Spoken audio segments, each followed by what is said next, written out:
Today it looks like 50 or 100 with them. All right, here we go.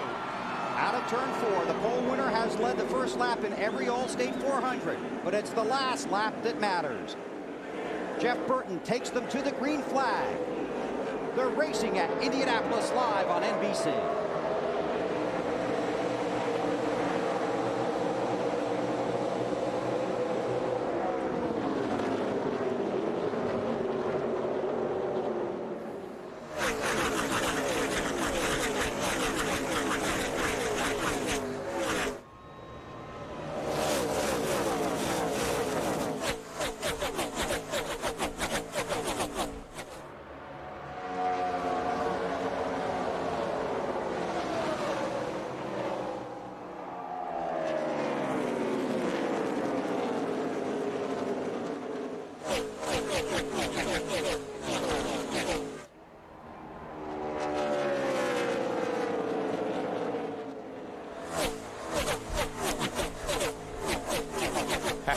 Do you think Jeff Burton wanted to lead that first lap at Indy?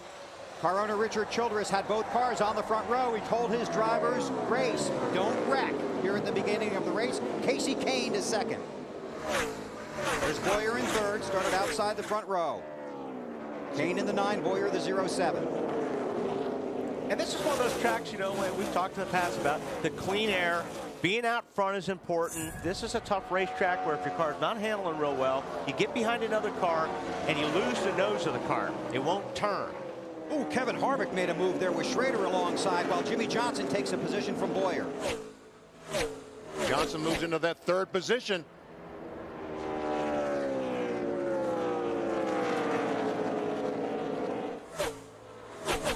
Pretty much single file right now. A couple guys making some moves for positions.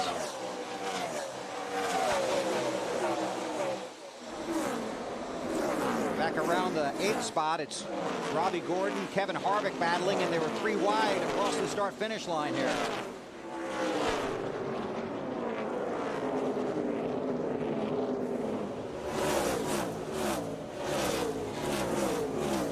Uh-oh, we got trouble. Elliott Sadler.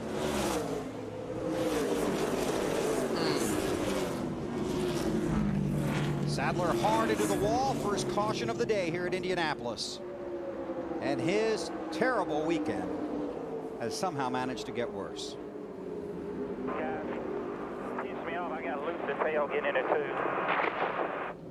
Yeah, that's what somebody was on the outside of him. Looks like they pinched him down real low. I can't see any. 38 car was turning the car and just lost the air. Already in progress at that point. Watch the right side of the screen here. Yeah, he was just underneath somebody. This is one of those places too. You can't lean on somebody on the outside and go through the corner. Your car will get real loose if you do that. He just lost the air on the back of that car. Yeah, but I think that was Joe Nemechek, yes it was, in the 01 that was on the outside of Elliott. On board with Tony Stewart.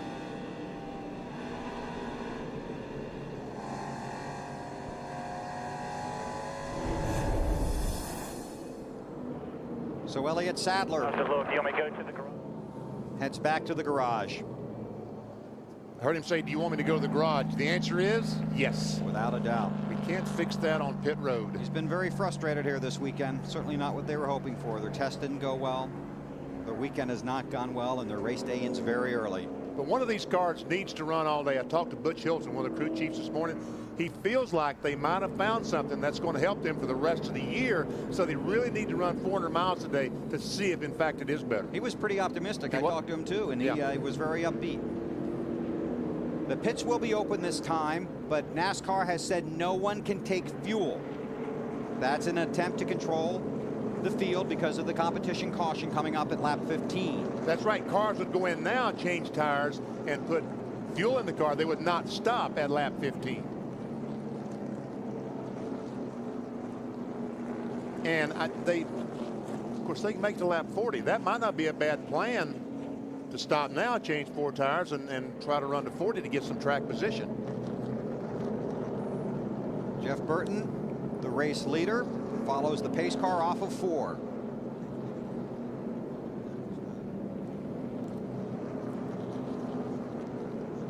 and the leaders stay out. We'll take a break from the Allstate 400 at the Brickyard. You're watching NASCAR on NBC. NBC's coverage of the Allstate 400 at the Brickyard is brought to you by Allstate, official insurance sponsor of NASCAR. By Nextel, only from Sprint.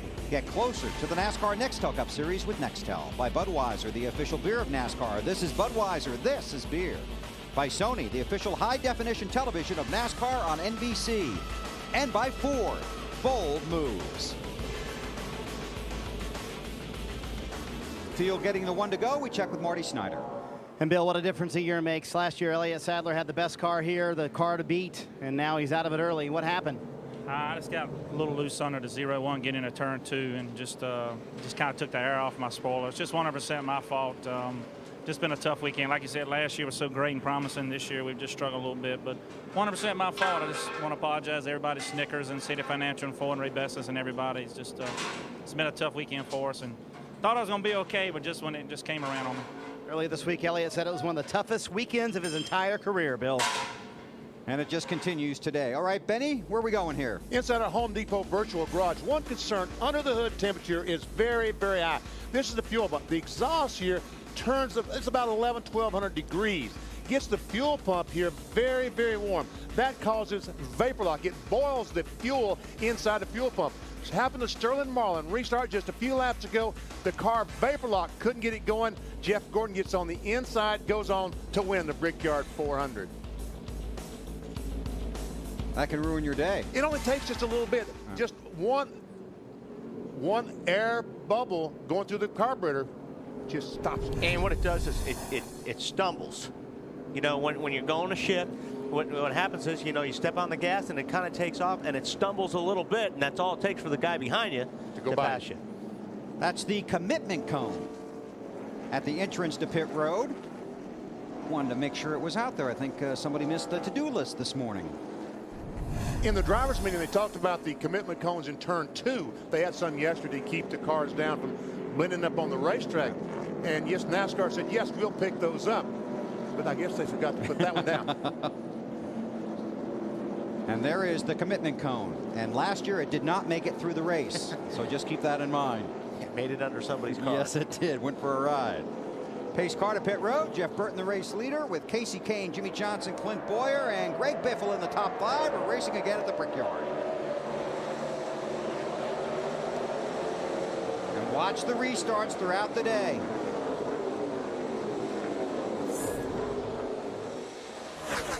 Well, he talked about in his opening on camera about just how difficult the restarts are here. And we see Casey Kane on the inside for the lead. Casey Kane around Jeff Burton and into the lead. And here's something to think about. Jeff Burton won the pole. He was the second car to go out in qualifying. Casey Kane was the last car to go out and was pretty darn fast. How about it, Matt? Bill, he almost won this race a year ago, like you mentioned, and he told me last night, like a family looking forward to vacation, he has looked forward to the Brickyard for the last year. Their car, they didn't feel like was quite as good as last year's, but a good top 5 car, and he's flexing his muscle early, Alan. Jeff Burton has not said anything on his radio about his car's handling at this point. Obviously, he would like to have stayed out front, but Burton and team are looking to take care of this car. They want to get a feel for what's going on as far as these tires before they press too hard. And that's what's going on with Jeff Burton, who's fallen back to second. Who's that? On the outside? Somebody's way off the pace. Jeff Gordon. Very slow. 4-time winner of the Allstate 400, clearly off the pace. Doesn't look like the car is running. Yeah. Here we go for the lead. Wow. Jeff Burton says, not today. Power move by that 31 car. Go ahead, go there. Oh, there we go. You're asking me. Go ahead, Alan. Yeah, I was just getting to Jeff Gordon's pit. I believe he's got a tire going down. That is the case. It's confirmed to me. Jeff Gordon with a tire going down. Now, earlier today, his crew chief, Steve Letarte, told me that he was going to not be concerned if they got lapped early in this race. He said, I think there are going to be a lot of cautions because of the tire situation. If we get a lap behind, we'll get a lucky dog pass to get back on the lead lap. They're upset here now, but they're not going to let it get to them. This is something they thought about already earlier in the day. See, Greg Biffle has moved by the 07 of Boyer into the 4th position. There's Gordon slowly down pit road. And again, as we've talked about throughout the Bank of America Countdown to Green and earlier in the race, tires are expected to be a huge factor here today. A competition caution coming in about 6 or 7 laps here in Indianapolis. The field roars by as Gordon creeps down pit road, AB. And they're going to make a 4-tire change on this 24 car. You notice they're not putting any fuel in. Not allowed to do that before the competition caution. So in a way, that's a bad break for Jeff, that they're not allowed to basically stay out when these other guys have to stop. They've already told Jeff on the radio, the crew chief has, we're going to lose a lap. Now they're saying there might be something broken under the left front corner of the car. You see the crew chief, the crewman rather, signaling there. Listening for the radio traffic. We'll follow up as Jeff leaves. Well, if he's the only car a lap down, then he will get the lucky dog in lap 15. Right. But yeah, let's go on that, AB, because it didn't look like one of his tires were flat. And here comes the field off of 4. Down the 5/8 of a mile front stretch at Indianapolis. Burton, Kane, Jimmy Johnson, Biffle. It's Clint Boyer in 5th.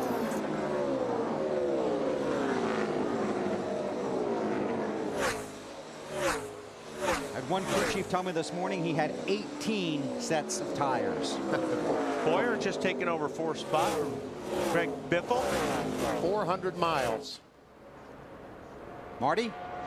Well, Clint Boyer started 2nd, Bill, and now he's fallen back, or actually up to the 4th position. And I talked to his crew chief, Gil Martin, this morning, and he said, you know, I'm going to tell him that this is a marathon today. It's not a sprint. Do not try to win this in the first run. Take it easy on those tires. They know they have a car that can win. Clint's biggest problem, he doesn't have the experience here at Indianapolis. He doesn't know how to pass other cars here. They want him to feel out the racetrack, get a feel for this race, let it come to him, and then go for it aggressively in the second half of the race. But in the first half of this race, just take it easy. Among the drivers on the move, Tony Stewart up to 19th. Kurt Busch up to 25th. Dale Earnhardt Jr. up to 20th.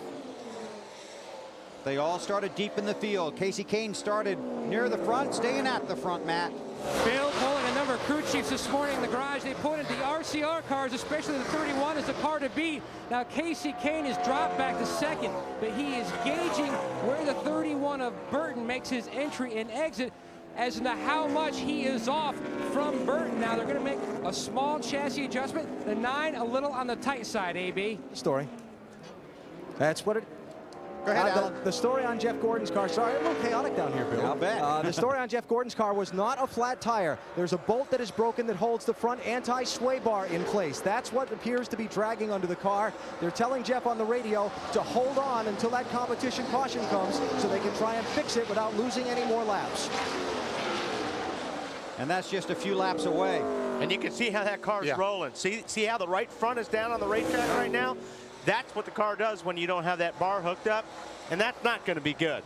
See, the left front is way high in the corners. The car is rolling over instead of having that bar hooked up to keep it from doing that. So when he goes in the corner, that left front's supposed to just go right down the racetrack, but it's lifted up. And 42 guys are about to pass him. Yeah, that's going to put him 2 laps down. So early problems for the 4-time winner of the Allstate 400 at the Brickyard. I think he's just going to come in and get it fixed now. No, I mean, he is way off the pace with that thing broken like that. Doesn't matter. He's still going to get the lucky dog and get a lap back. Then you beat. And now Jeff Gordon is being warned to pick up his speed. You must meet the minimum speed, which is 56.25 seconds. His last lap was a 59.5. You have to run 56.51. So he's got to pick up 3 seconds. But what has he got? One more lap? It was about lap 15, right, BP? About lap 15. And that's what we're working next time around.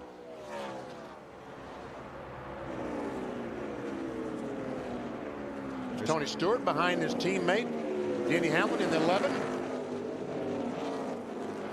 Jamie McMurray, 26, directly in front of those guys. And there we see him bringing the parts out to pit road to try to repair it. And that's one thing. The garage stalls and the haulers are a long way from pit road here at Indianapolis. But another good thing for Jeff Gordon is this is a 2.5-mile racetrack. So they can get a lot done under a yellow.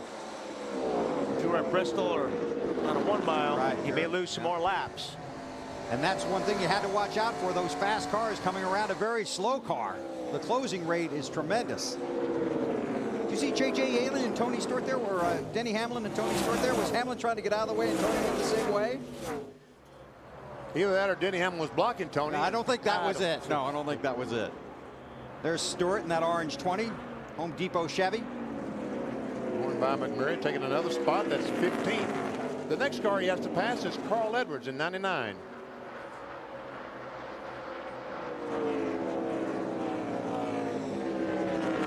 Dave, what's Tony Stewart saying about that 20 car, Dave? Decent shape.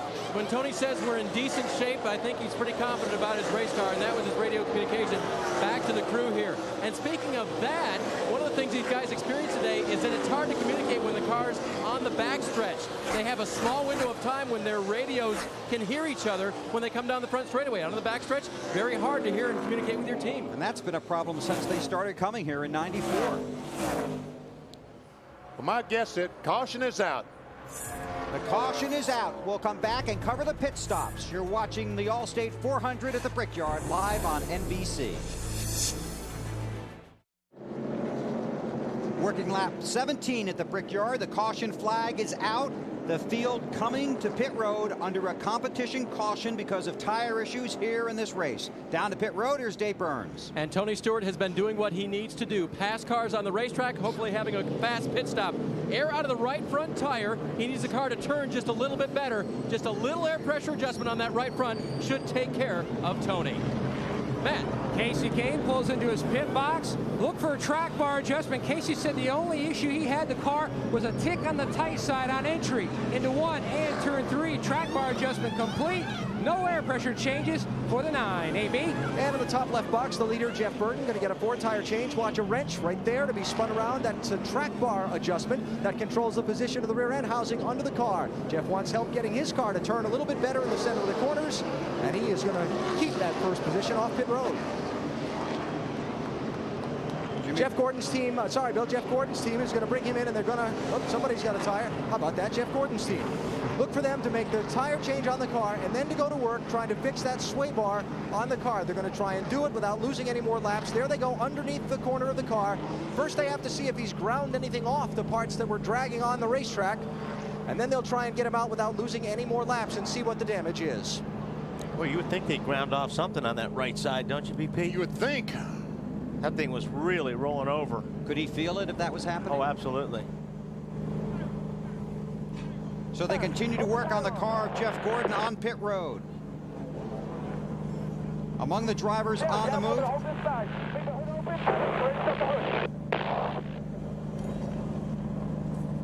Tony Stewart has gained 17 positions at the caution. Dale Earnhardt Jr. 12. Kurt Busch 16, and Kyle Busch up 11. Jeff Burton is the leader. Problems for Jeff Gordon at Indianapolis. Thanks, Alan. They passed up the lucky dog, so Gordon does not get a lap back. The green is out. Just throw this in real quick. Dale Jarrett ran out of fuel here a few years ago, made up 4 laps. And that was without the benefit of the lucky dog.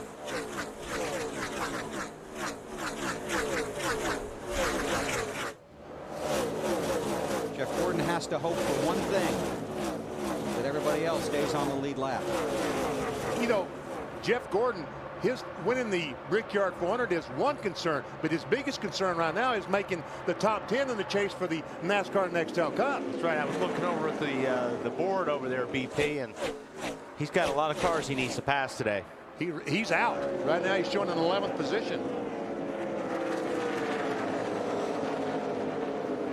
Oh, crash. Caution is out. Boris said? Yes. Boris said. See the spring? Yeah. Right behind his name. There's 2 springs. If that camera drops down a little bit, there's another one laying down there. There's the other one. Oh my gosh. That's hitting the wall pretty hard. Both rear springs.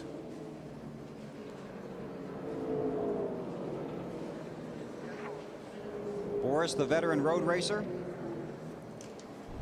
Raced his way into this field, started 43rd today. Boris got turned. Yeah, Reed Sorensen in 41.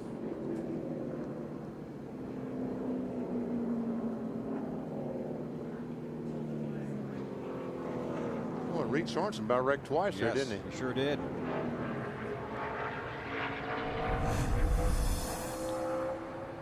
Jeff Gordon is the lucky dog. He will get one of his laps back. He's currently scored 4 laps down. Good to see Boris is okay.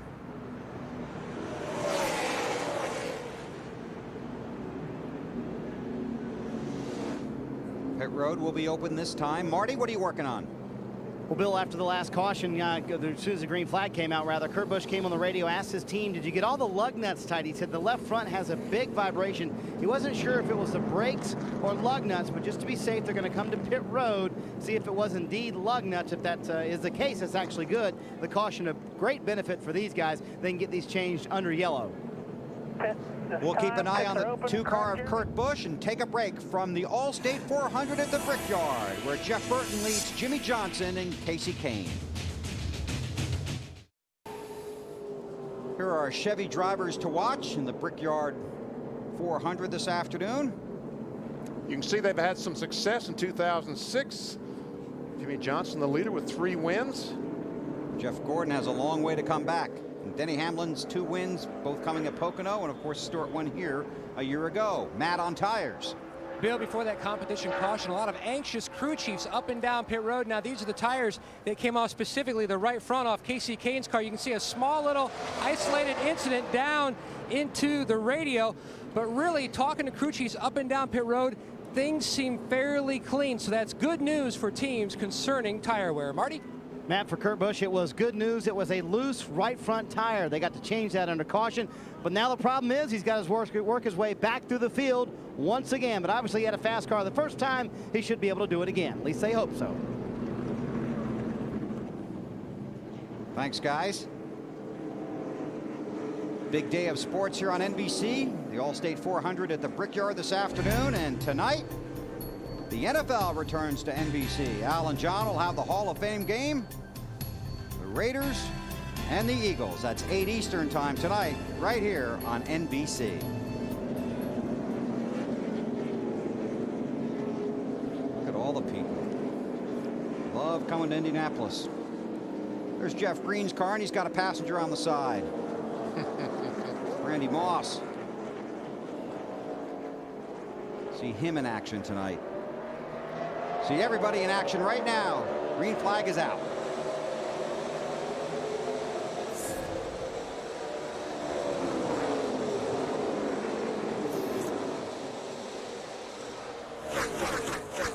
Johnson in second. Kane wants it.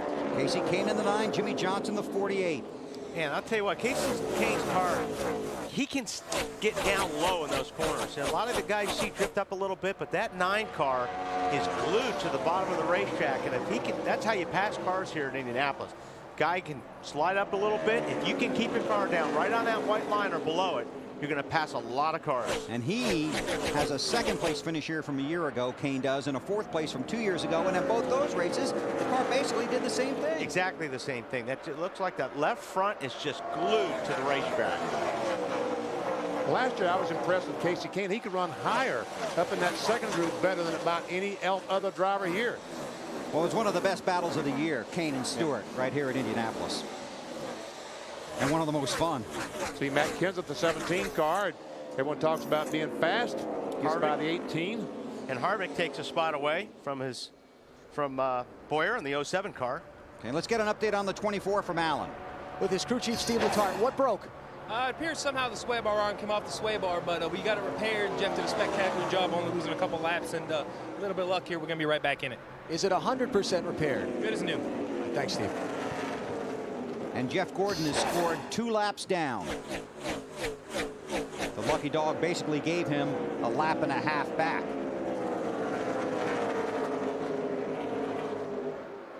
Kenny Hamlin, 11 car. Taking a spot away from Kenny Schrader.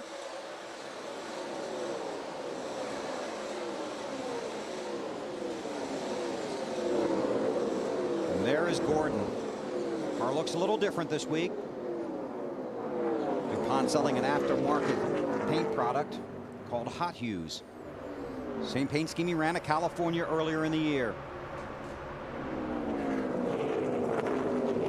Gordon has scored 41st. Elliott Sadler is out of the race. He is retired from the race. Boris said back in the garage after that crash. And don't you think Jeff's just kind of riding BP? All he's waiting for is another yellow. We may hit it with all that debris. But he's just kind of riding right now because there's no sense of just trying to kill yourself and working your way up through the field. If yellow comes out, you're going to get to pass these guys easy way. And he's got at least one yellow coming. Right. Competition caution coming about lap 40. Teams were told that in the driver crew chief meeting this morning here at the Brickyard. So Gordon can save his stuff and hope the race comes to him instead of trying to chase it down. More from Allen. Hey, Bill, just follow up on what you guys were talking about, and the crew has already told Jeff to be in the position he's in until the competition caution. That'll get him back to 1 lap down. Then they feel like they can race their way back through and get another lucky dog and be right back in the thick of things. They are still very optimistic in the Gordon pit. And when you're 1 lap down, you get up there next to Jeff Burton and you try to earn it back. Chad Chapper with his hand out the window there, signaling to Gordon, telling Jeff to go by on the inside. Here's Matt Kenseth, former series champion, runs in 6th, and Marty's got an ad. And as BP would say, he's going somewhere. Isn't that right, BP? He is. From 20th to 6th for Matt Kenseth. And you talked about him quitting happy hour early yesterday. You know, Matt saw all the tire problems other teams were having. He said to the crew, you know, I'm fairly happy with the car. And if it's all the same to you guys, see all these guys having problems, let's just quit happy hour early. And they all said, okay, sounded good to them. And they have a terrific race car. They thought about making some changes because of the mandated tire pressures NASCAR came down with this morning to the race car. They said, you know what, it was so good yesterday, let's leave it alone. Obviously a fast race car. Feel like they can win this race finally here at the Brickyard today. He's past the 0.7 of Boyer and is full half a dozen car lengths away from him. 3rd here a year ago for Matt, 2nd, 16th, and 5th in the last 4 races at the Brickyard. Scott Riggs in the 10 car is running 10th, and right behind him Carl Edwards. Yeah, but look who's behind Carl Edwards. Running 11th, and right behind him Tony Stewart. Dave. And he's picked up 20 positions, Bill. 32 minus 12. That's 20 positions for Tony Stewart on the day. So he's been one of those guys that have been driving his car very hard. So you might wonder what his tires look like when they came off. Checked with the crew, looked at it myself. Very good. And as the crew put it, and he was hustling the race car. Now, judging from the pre-race, Tony Stewart has put Pocono behind him, and Carl Edwards has not. That's right. Well, because Carl Edwards was on the receiving end of that deal, so. I believe the word Carl used was moron. And I believe I'd be real surprised if Tony gets to him. I think he will give Carl more than enough room because he knows, listen, I know this guy's mad at me. I'm going to try to race him as clean as possible. And Carl Edwards is going, boy, this guy better race me clean as possible. Or I talked to Carl on Friday, and he said he is so mad at Tony Stewart, he doesn't even want to think about it. He's concentrating on one thing, the next 5 races to get the points back. Let's take a lap with Tony. Yeah, this is such a cool place. It's a very flat racetrack going down the back stretch here. 200 miles per hour as you enter these corners. You roll out of the gas. You use a little bit of brake. You try to get the car down the bottom. You get right back after the gas, and you drive it right up to the wall as close as you possibly can off the gas. Pick it up a little bit here, and then just try to get after it as hard as you can, as fast as you can. You use a lot of racetrack, and you'll see these cars get right up against the wall. And what they're trying to do is they're trying to arc the car into the corner, and that wall is there, and they're just using every inch of the racetrack to help arc the cars into the corners. You talked about using a little bit of brake. This morning, Wally, all these cars have 3 brake hoses going to the brake. Yeah. They are using unbelievable amount of brakes just to get these cars to slow down to go through the corner. They're pushing so much in the corner, they got to check up the speed some way to get them to turn. Tony Stewart started 32nd today, wants to win, but knows patience is the key to getting there. I think with the way our race played last year, and we weren't at the front of the race you know, early in the day like we've been accustomed to here when we've got good. So, you know, it's nice having our experience last year to where if we do qualify toward the back, that, you know, we're cautious enough to be, you know, be patient at the beginning of the race and keep the big goal in mind, I think, now. This race is 160 laps. Basically, the first 100 laps get you into position, and then 60 laps to race for the title at the Allstate 400 at the Brickyard. Tony didn't lead until lap 100 last year. Right now, Jeff Burton is the race leader over Casey Kane. Burton started from the pole.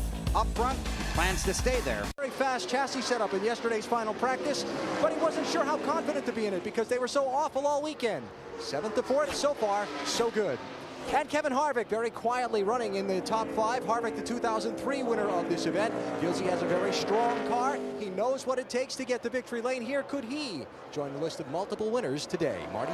Well, Alan, despite his move from 20th to 6th on the racetrack, Matt Kenseth not very happy with the chassis of his 17 car right now. A little loose into the corner, and he slides around too much in the middle. He said the car just won't turn. And when he comes off the corner, it's too loose as well. So several things to fix for the 17 much. Also concerned about the distance between him and the front runners, Matt. Mark Martin reports his car is just a hair tighter than it was before the competition caution.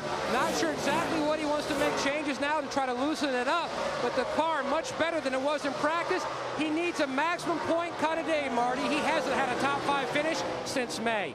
Matt Clint Boyer is an Indianapolis rookie. If he can win today, he'll become just the 4th winner in Indy history, a 4th rookie winner in Indy history. When you walk in this track for the very first time, it is an experience you never forget. Yeah, you just got to let it sink in. You know, hey, you finally made it to Indianapolis. This is what you worked your whole life for, to come here to a track like this and, you know, even be able to participate, let alone you know, be second on the board. That's pretty cool. He was second on the board in qualifying. Right now, he's not quite second. Currently, he is 8th in the field with a tight race car. Behind him is the man, Carl Edwards. His car also tight. Won't turn in the center of the corner. Yes, that's Carl Edwards in the orange, purple, and white car. He said the car just won't turn. Same car, believe it or not, that they wrecked at Pocono. A lot of hours went into this car getting it ready for Indy. Matt?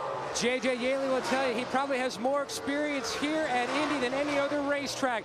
Between the IRL and testing in his Cup car, he has logged so many laps. The car, a tick on the tight side. He has tried to change his line down into 1 to help. Dave? Matt, his teammate Tony Stewart restarted 14th, has worked his way up to 11th. Remember, they had 2 problems during that first run. They tried to fix them both. Unfortunately, they made the loose off the corner a little bit worse on this run. Alan? Well, Scott Riggs started. Oh, Jimmy Johnson got some trouble. 48 blew a left front tire, or he's got a problem on the left front. He was going down the front stretch when it happened, so he should be over on the back stretch. There he is, off the pace. We're right at lap 40, where NASCAR had said there would be a competition caution around lap 40, and you see that tire starting to disintegrate. And he can't go fast because the caution is out. The tire will come apart and just destroy the fender if he isn't careful. And we saw this several times last year, left front tires. But like Bill says, did he have contact with somebody there? Looks like he's got a dent on the left front. I don't know what that. Have to go back and take a look. Yeah. What were you starting to make? I was just going to say, you're right. If that tire starts coming apart, he's done, because it'll rip that left front fender right off the car. Mike Skinner. Mike Skinner made an unscheduled pit stop. Just as the caution came out, he goes back on the racetrack. He's 1 lap down. He becomes a lucky dog. Tough break for Jeff Gordon. Gordon scored 41st, basically 2 laps down. So there's Johnson slowly bringing that car back to pit road. Now here's the replay. 3rd car back. We're going to start on a freeze.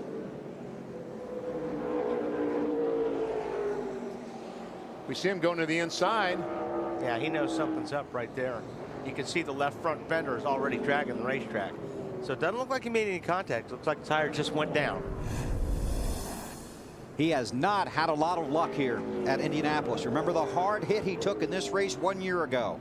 He had a left front tire go flat yesterday in practice. This will be the competition caution that NASCAR talked about in the drivers' meeting. They said it would come out about lap 40. We had one earlier in the race. This is the check tire wear. Alan? Well, Bill, remember Jimmy Johnson told us before this race he was very nervous about the situation today with the tires. Didn't know how hard to press, just wanted to get a top 10 finish. Said a top 5 would be like a win. You can see the casing, the outer casing on that left front tire is gone. In fact, the inner liner is gone. They're checking to see what kind of damage they might have done to the car underneath on the flat tire running around the track. Crew Chief Chad Knaus calling out on the radio for his team to check it over good and make sure everything looks okay. They're going to send Jimmy out and try and keep him without losing another lap. Thanks, Alan. Now that's a burnout. You see the fuel. Dave? Tony Stewart on pit road. He radioed to the crew. I'm about a 3 or a 4 loose off the corner right now. They're going to make a track bar adjustment and air pressure adjustment for that. Of course, he will take 4 fresh tires. Matt? Dodge boys have made headway for Casey Kane's number 9. The car's still tight, but not as bad as it was earlier in the race. Oh, the tire changer slips in fuel that was spilled coming around the car. Marty. Remember he told you Matt Kenseth was both loose and tight. They take a half pound of the right rear tire to fix the loose condition, quarter rounded wedge in the right rear to fix the tight condition, and a slow stop, Allen. And you see the leader, Jeff Burton, getting a 4-tire change and leaving that haze hanging over the pit area. When Jimmy Johnson left his pit, there was apparently a small amount of fuel spillage from the stop. It caught on fire. The fire crew here at the Indianapolis Motor Speedway immediately hit it with the fire extinguishers. No problem down on pit road, but it did create a little fog for some of these guys to drive through leaving pit road. Now here's what Alan was talking about. Wally talked about being a burnout. That was a burnout, like you said. That's a burnout. And the safety crews here at the Indianapolis Motor Speedway, among the best you'll find anywhere. We'll take a break under caution at Indianapolis. Now, he is going to dig. He's trying to get that one, at least one of them back. And now he's going to find out if they really fixed his car. Yes. Jeff Burton's hoping they did. To a point. Just ducking our points really quick here. 6 races, including today, before the chase begins.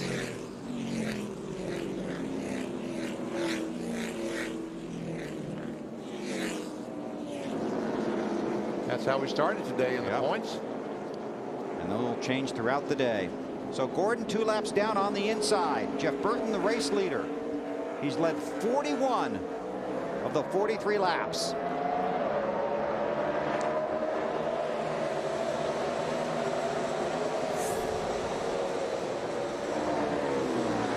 Got a great start. Didn't even give Jeff Gordon the opportunity. Here comes Harvick on the inside of Gordon. They all want by Gordon. I'll tell you, you get a guy like that a lap down if you can keep him down. Absolutely. No friends here right now. Exactly Sorry, right. Jeff. Oh, here we go. 3 wide back there. Martin going by Casey Kane. I'll tell you, I think that 6 car is something to watch today. Mark hasn't been overly strong the last few weeks, but you know what it would mean for him to win at Indianapolis. More on Mark from Matt. And he'd love to get Jack Roush a winner's trophy for the car owner here on the inside. Now Mark's car free in, free off, a little tight in the center, but they're trying to work on that loose condition more. Made a significant track bar adjustment. They'll be able to tell him in a couple more laps if they definitely made some big improvement on that car. And that 9 car right behind him, Casey Kane trying to work his way back to the front. His car tick on the tight side as well. 2 of the cars they were talking about in the garage this morning. That was pretty strong. Gordon stayed and kept that position there. All those guys were lined up trying to draft by him. But what's happened, Jeff Gordon's got all those cars behind him jammed up a little bit. And that allows Jeff Burton and Greg Biffle to race for the lead. There's Robbie Gordon in the 7 inside of Brian Vickers. Denny Hamlin in the 11. 7 car has shown some strength here this weekend, qualifying in practice. There's Kenseth taking a look underneath Casey Kane. Here are the updated points. We showed you how they started the day. These are updated through lap 47. Kenseth under Kane. Gonna take that spot. And we see that Jeff Gordon has disappeared from top 10 and 12th. Earnhardt Jr.'s gone by him. Now Carl Edwards on the inside. Yeah. I think Casey this year needs that low line, BP. I mean, it doesn't look like he's been very strong on the high side. Ah, here we go. Tony Stewart, Carl Edwards, old friends getting together at Indy. Stewart takes the position.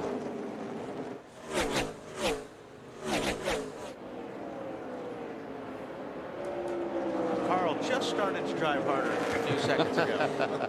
Little extra motivation, huh? Casey Kane, how many spots has he lost? 5 or 6 since the green flag? He was 4th. There's Carl.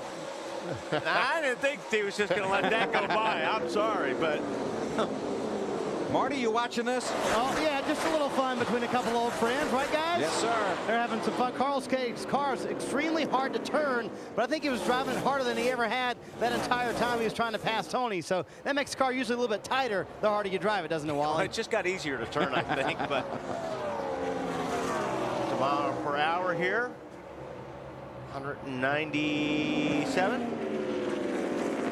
Man, that's flying around here. One of those tanks. And folks, you wonder why these cars don't have speedometers. Because you don't want to know. Yeah, would you like to look down and see 197? I don't think so. Yeah. Jimmy Johnson restarted 38th on lap 45, Alan. And he's picked up 5 spots since then, Bill. I just talked to Chad Knaus, the crew chief, asked him if there was any other major damage on the left front of the car, and he said no, everything's fine. They have made an air pressure adjustment, and they've told Jimmy that the car is fine. Jimmy responded on the radio, yeah, but I'm nervous how hard to push it coming back up through this traffic. And Jeff Gordon is 2 laps down.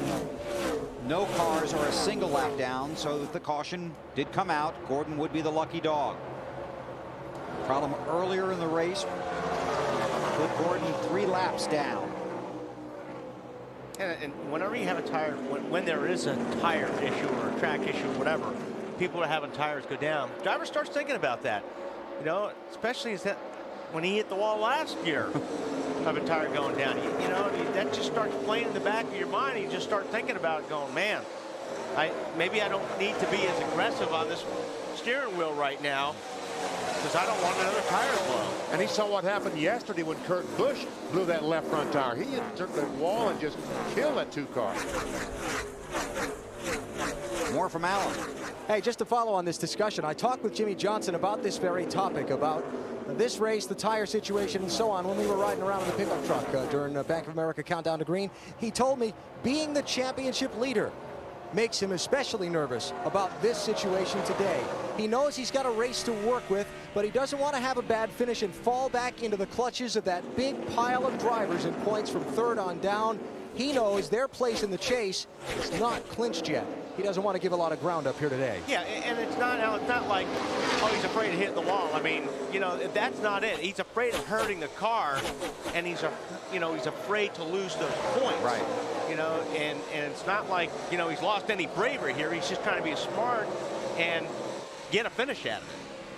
Well, basically, he doesn't want what happened last year to happen this year, because he came here as a favorite in this race, came here as the championship leader, ended up knocking down the wall, didn't finish well in the race, obviously, after this hit, lost the championship lead. Tony Stewart won the race, left here with the points lead, and Tony went on to race to the championship. This is the race that really took the air out of their sails 1 year ago. And what did he say last year? He remembered hitting the wall and really didn't remember anything else for a good while. We got looks like smoke coming out of that left front again.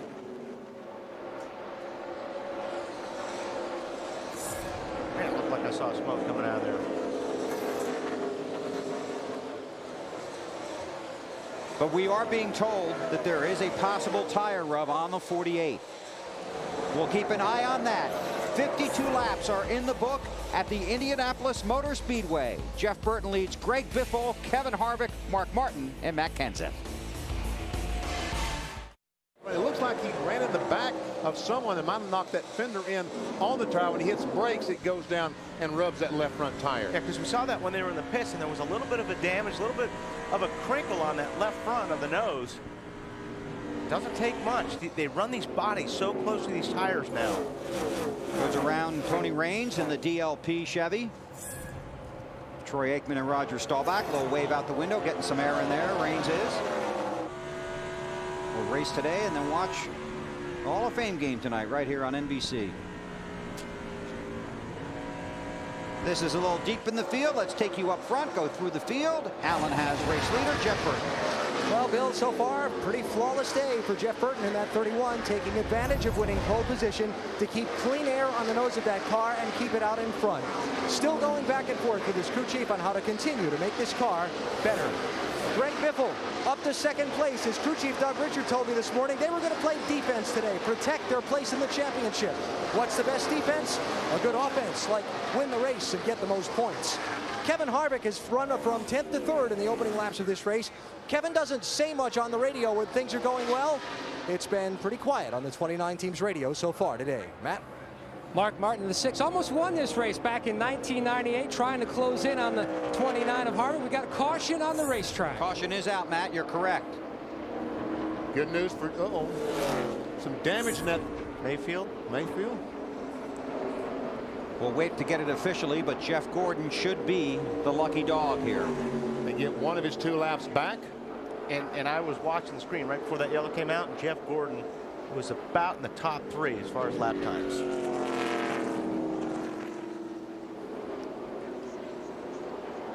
See if we can find out what happened to Jeremy. Watch the right side of your screen. Shoots up the track. I tell you what, if you get out of the groove here with all this rubber laying around, it is treacherous. It looks like that what might have happened to Jeremy. Just got up a little bit high, couldn't get it to turn. Jeff Gordon is the lucky dog. And again, he will restart alongside the race leader. Might get a better restart this time, though. Have a little more confidence in that car? Yeah, a little more confidence, and you know what the guy on the outside is going to do. Let's go ahead and pay off our singular race talk poll question. You come to the Brickyard, you race for the win, or you play it safe, take your points and go home. How'd you vote? Absolutely. I can't believe 33% voted to play it safe. Huh.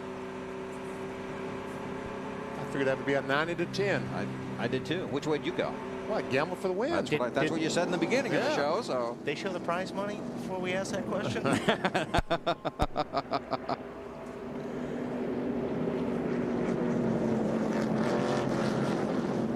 So Jeff Burton will bring the field to pit road with 67 laps complete. Be a busy place down there and not a lot of room to maneuver. Got to be careful. Dave?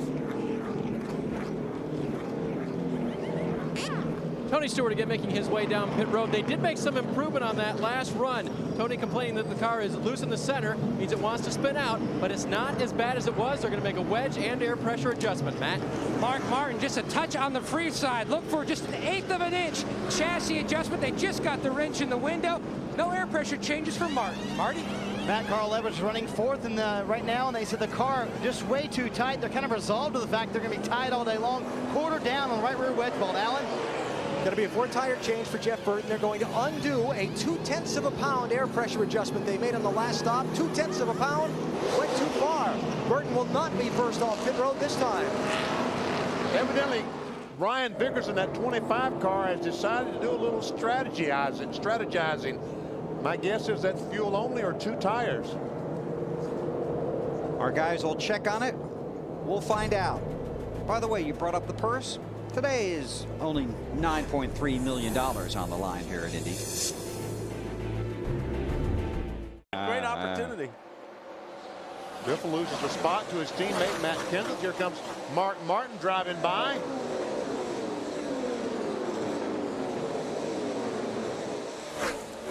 Well, Biffle's car is pretty good. Also, I mean, it's got great lap times here right before that caution came out. And watch Casey Kane going by on the outside, attempting to pass Biffle on the outside. Battle for the 2nd position. Here comes Harvick. And Matt Kenseth looking on the inside of his teammate Edwards. Oh, he's going to get him.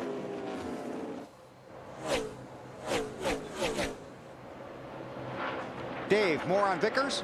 Well, what do you guys think about taking 2? We've seen it work so far. Nobody really reporting problems. So Brian Vickers' team did take 2 tires only on the right side. And according to the driver, he said track position is where it's at. And he's got a good track position right now. And thank goodness that I had much to do about nothing on tire situation. It was a concern because obviously of the caution flags that NASCAR threw. Marty, you watching Carl Edwards? I'm watching him go to the front, Bill. They have an awfully fast race car, as BP's pointed out a couple of times today. They're telling Carl, you know, take it easy, take your time, don't push it too early in the run here. But Carl's excited because his car is not only good at the beginning of the run, but especially good at the end of the run as he takes that position, Matt. BP, you were wondering earlier about the 9 of Casey Kane, how he started to fade. What happened was he just got back in traffic. The car does not react well to dirty air as he dives on the inside of the 25. When he has a little more clean air, he says the car completely different. They tried to free him up some more with another track bar adjustment. I don't think that 25 car is reacting real good on 2 tires either. Doesn't seem to work too well. Because he's losing that track position in a hurry.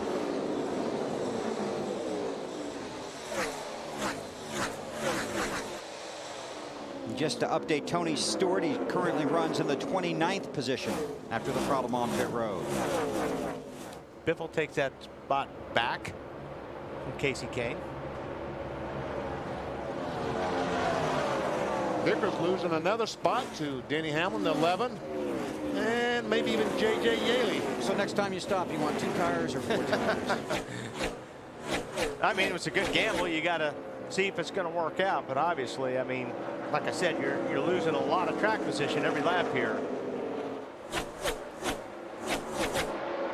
And they've just been green for what, 3 laps? Right.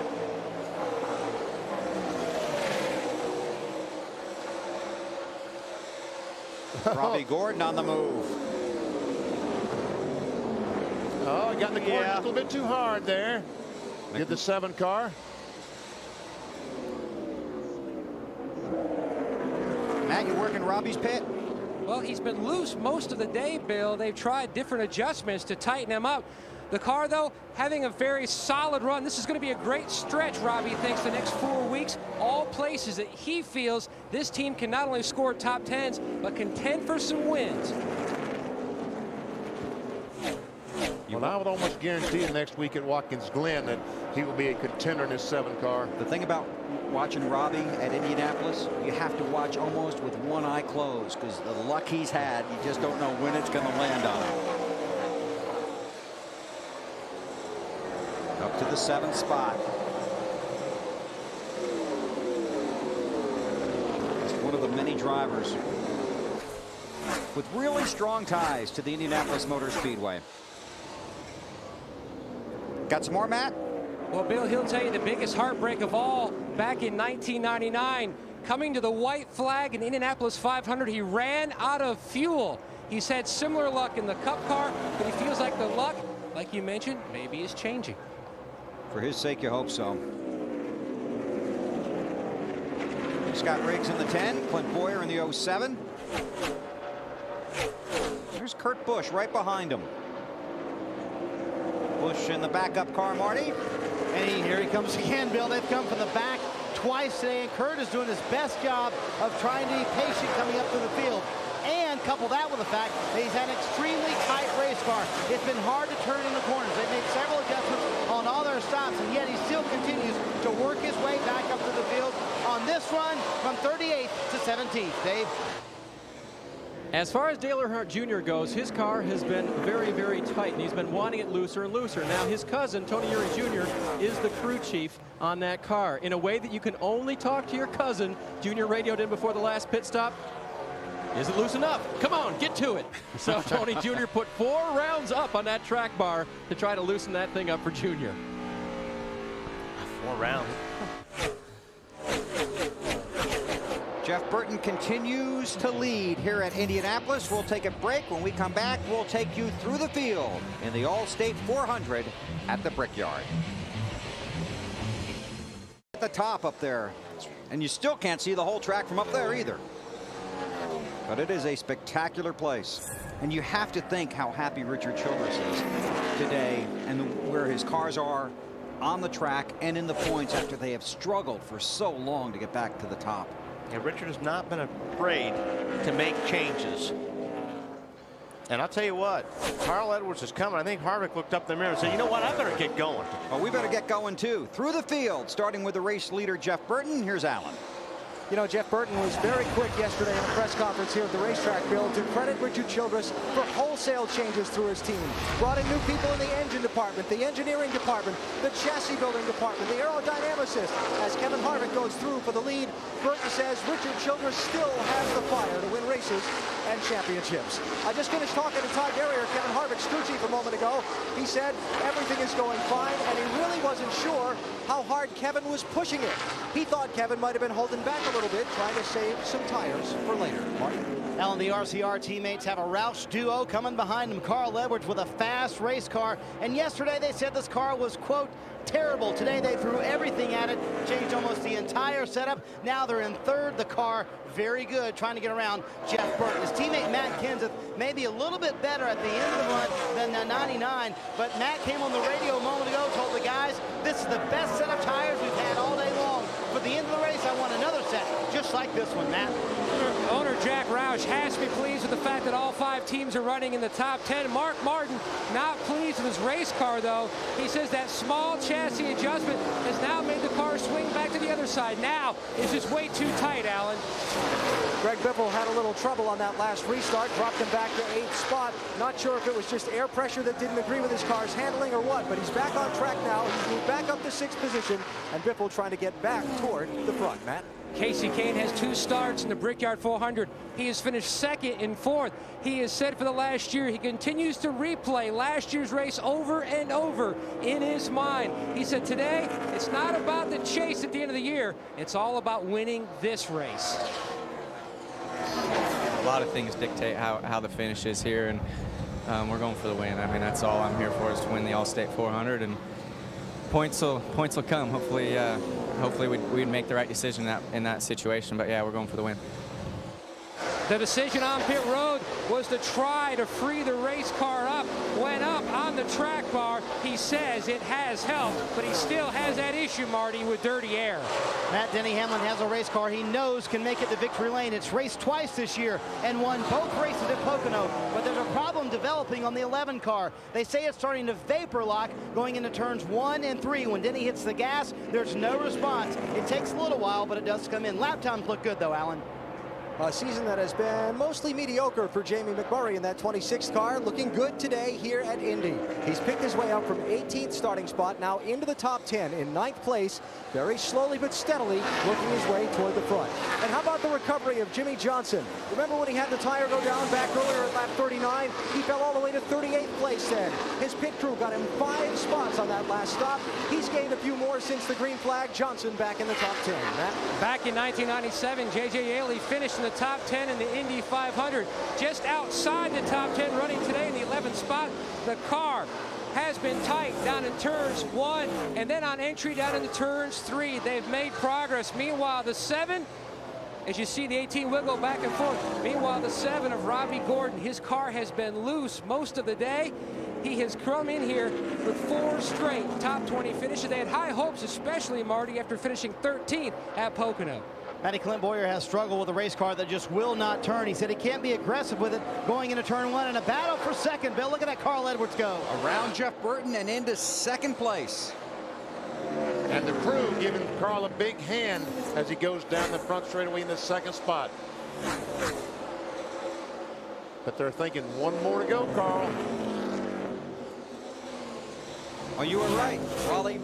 He's coming. He does. He's been looking good. They made some adjustments that last stop, and he's got his sights set on the 29 car, Kevin Harvick, who leads this thing right now. Kevin Harvick won the Busch race last night, trying to win the Allstate 400 this afternoon here at the Brickyard. Got a go-kart for graduation from kindergarten. Now he wants to win again at Indy. Complete. Kevin Harvick is the race leader here at Indianapolis. But Carl Edwards is slowly reeling him in. There he is, 1 3/4 seconds behind Kevin Harvick the last time by the start-finish line. But he's got Harvick's attention, doesn't he? Oh, yeah. I mean, he looks up in that mirror and says, whoa. And he passed his teammate, Jeff Burton. And Carl Edwards has been a little bit quicker these last few laps, but what's the 29 saying, Alan? Yeah, well, let me just add this to the discussion. Kevin Harvick came on his radio at lap 77 and said, I'm just riding. So how much do you think Carl got his attention? Well, we'll see how hard he's riding if the 99 gets to his bumper. How about it, Marty? Well, meantime, Carl Edwards, for the first time all day long, radioed the crew and said, fellas, I'm too loose. Car wants to turn a little too easily now. We're rapidly approaching the next pit stop. They're going to pit about lap 95 for the 99 bunch. All right, thanks, Marty. Kevin Harvick has won championship here at the Brickyard. What's it mean to win this race? It's just something that I wanted to race Indy cars when I was growing up, and just to step foot in here and win a race is pretty much a dream come true. To do it again, that's icing on the cake. Next to Daytona, this is the race that we put the most effort into, and all the teams want to win at, and this is the downforce race to win. Well, Kevin Harvick is from Bakersfield, California. Yes, Another guy from Bakersfield, California. Had a lot of success here at the Brickyard. Yeah, some guy named Rick Mears. That's it. Won it 4 times. An idol of Harvick's. And same for Jimmy Johnson. Rick and Roger Mears. And Robbie Gordon came from dirt to racing in Indianapolis. Meanwhile, his teammate, Jeff Burton, fading a little bit. You working on that one, Alan? Yeah, I just talked to his crew chief, Scott Miller, Bill. And Benny and Wally, you can probably elaborate a little bit more on this, but it has to do with how a car's handling changes over the course of a fuel run. When Jeff Burton starts off on a restart, his car is set up to be very loose, meaning the back end lacks a lot of grip, so that as the fuel burns off and the tire grip changes, the car tends to get tighter, where the front end loses grip and it doesn't want to turn. The problem is trying to find that balance where it doesn't start off too loose or get too tight. That's really what he's fighting right now, is looking for that sweet spot. Well, you're looking at 22 gallons of fuel in the back at, say, 7 pounds per gallon. It's a lot of weight you're taking out of the rear of that car. I'm just wondering, Alan, I mean, did they not make any adjustments at that first or second stop? Because he was obviously the class of the field up till about 15 or 20 laps ago. Yeah, they have been making adjustments every stop, Wally. The problem is the track conditions continue to change, and other teams continue to adjust their cars to make them better. Yeah. So where you might have had the fastest car in the first part of the race, that doesn't mean conditions and the competition agrees with you now. And we're just past the halfway mark here. The Allstate 400 at the Brickyard. Jack Roush has 5 Fords in the top 10. Only had 1 in the top 10 at the start of the race. We're under caution here at the Brickyard. 6th caution of the day. This one is for debris in turn 3. Kevin Harvick is the race leader. Jeff Gordon is the lucky dog. And he will now come around and start at the tail end of the longest line, but he will be back on the lead lap after being 3 laps down earlier in the race. Coming to NBC this fall, it's Friday Night Lights, the series. In Dillon, Texas, high school football isn't just a sport, it's a way of life. Friday Night Lights, Tuesday this fall on NBC. This will be a quickie yellow when they open the pits, so everyone is eligible to come down pit road. But when Gordon comes back around, everybody will be on the lead lap, all 40 cars. Boris said, Elliott Sadler out of the race, Jeremy Mayfield in the garage. A little bit early on their window, but they'll still all come in. So we'll have 40 cars on pit road at one time. On a very narrow pit road. Recipe for disaster. Yep, want to continue to remind you of that. Burns. And Brian Vickers has the first pit stall off of turn 4. Went from 1st to 14th on the last run. Once the air pressure's built on the right side, he was actually okay. This time, 4 tires, a little air out of the right rear to tighten it up. Matt. Pat Tryson needing a smooth stop for his driver, Mark Martin. They're going to back up on the wedge adjustment they made the previous stop. Martin said it made the car way too tight. Artie. Carl Edwards ran second for much of that run with a very loose race car. Said he had no rear grip. A little bit of a slow stop on the right front, quarter round to the left rear. Alan? And a 4-tire change for the leader, Kevin Harvick. Told by his crew chief, Todd Berrier, just like we've done every time. Nice and smooth. Looks like Harvick's going to win the race toward that pit exit line. Oh, what about Burton there? Well, now. Very close. Oh, What happened to Carl? Carl lost 6 or 7 spots with that right front tire. Here's the race off of pit road. Teammates here. Burton in the 31, Harvick in the 29, and Harvick's got it. Yeah, they high-fived a little bit too early in that 31 pit. The race off of pit road. 31 bunch thought they had it, but they didn't. There is Jeff Gordon, and guess where he is?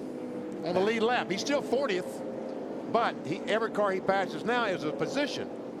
Before, he could have passed 40 cars and not gained anything. I was going to say, he was 40th a little while ago when he was 3 laps down. So he's in a lot better shape now. Green flag out. Kevin Harvick leads. It's his teammate Jeff Burton in the 31, then Matt Kenseth, and Kenseth's teammate Mark Martin in the 6. Ooh, Burton got a little bit loose getting into 1 there. Hangs on to it.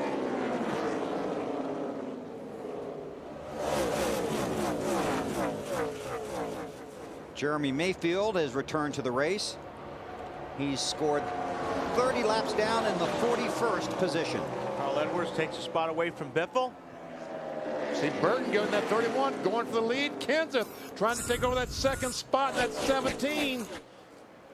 On the inside of Harvick, he's got it. Now Mark Martin wants to be next, and Harvick shuts the door. He turned left in a rush, didn't he? More on Kenseth from Marty. I tell you, Matt's like the guy waiting to strike. They got an excellent car, and he's kind of hanging back a little bit. His car had no rear grip on the last run, a quarter down on the left rear wedge bolt, and they have a car that they think, on the long run especially, is much better than the guys in front of him. His teammate Carl Edwards also had a car that was a little bit loose, but they told him on the radio, listen, you and those RCR cars and Matt are the class of the field. Keep it up front, fella. We can win this race. Hey, Marty, how did his pit stop go? Not so good. They had a hung up, well, actually, they dropped 2 lug nuts off the right front, but they did thread them back by hand. That took a little extra time, but they had all the lug nuts tight on the 99. That's why they lost a little track position, but they'll get it back. They have a fast race car, Bill. Wait, they got 3 tight and 2 by hand? No, they got them all tight by the gun, okay. but they had to pick them up off the ground. Denny Hamlin looked like he was... Something happened to that 11 car that came off the corner, Sure didn't did. it? Marty?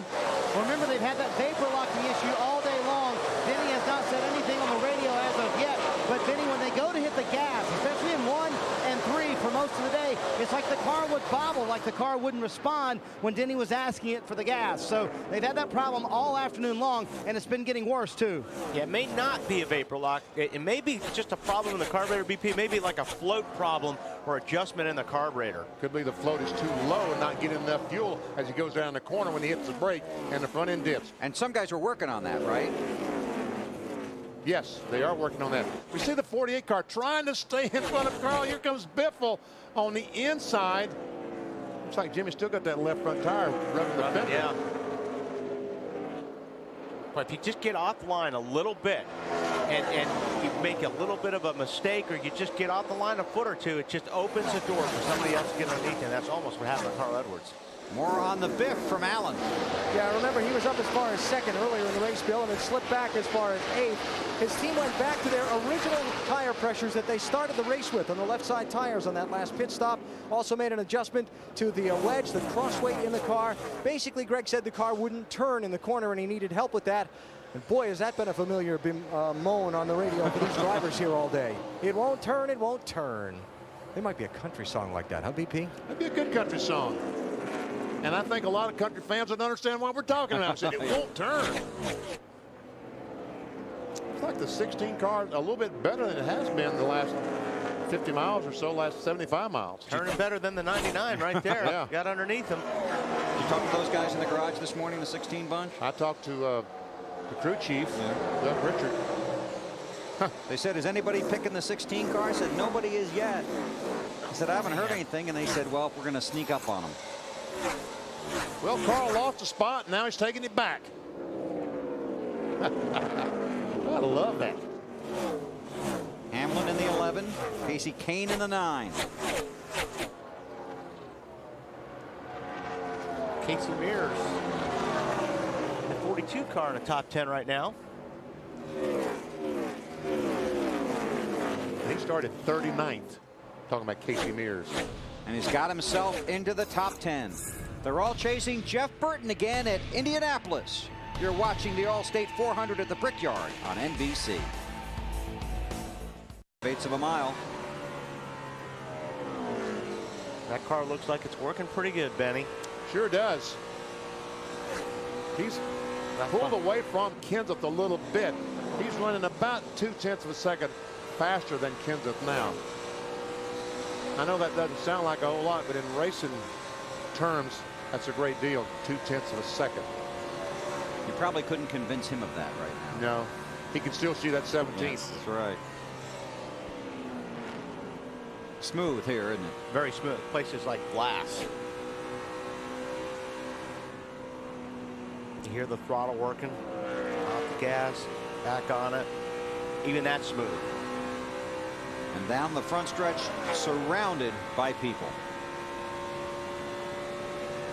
And turn one is a tough place when you're driving this place because you can't see through the corner.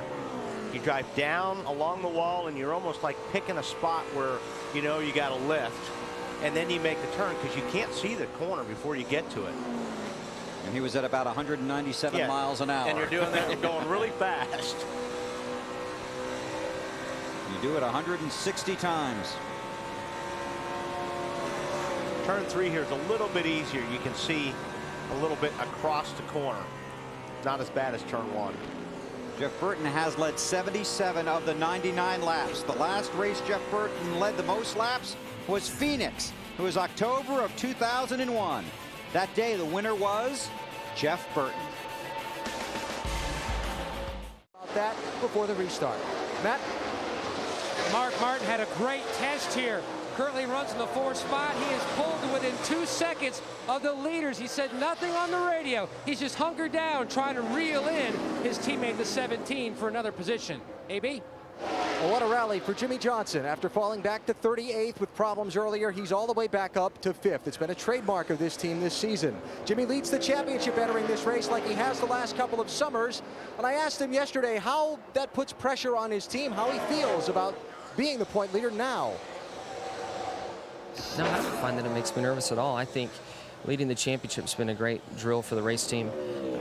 We're dealing with pressures. We've had some races where we lost points and maybe come close to losing the championship lead. And we've been able to come back and gain some points, gain control again. So I think it's been a great drill for us.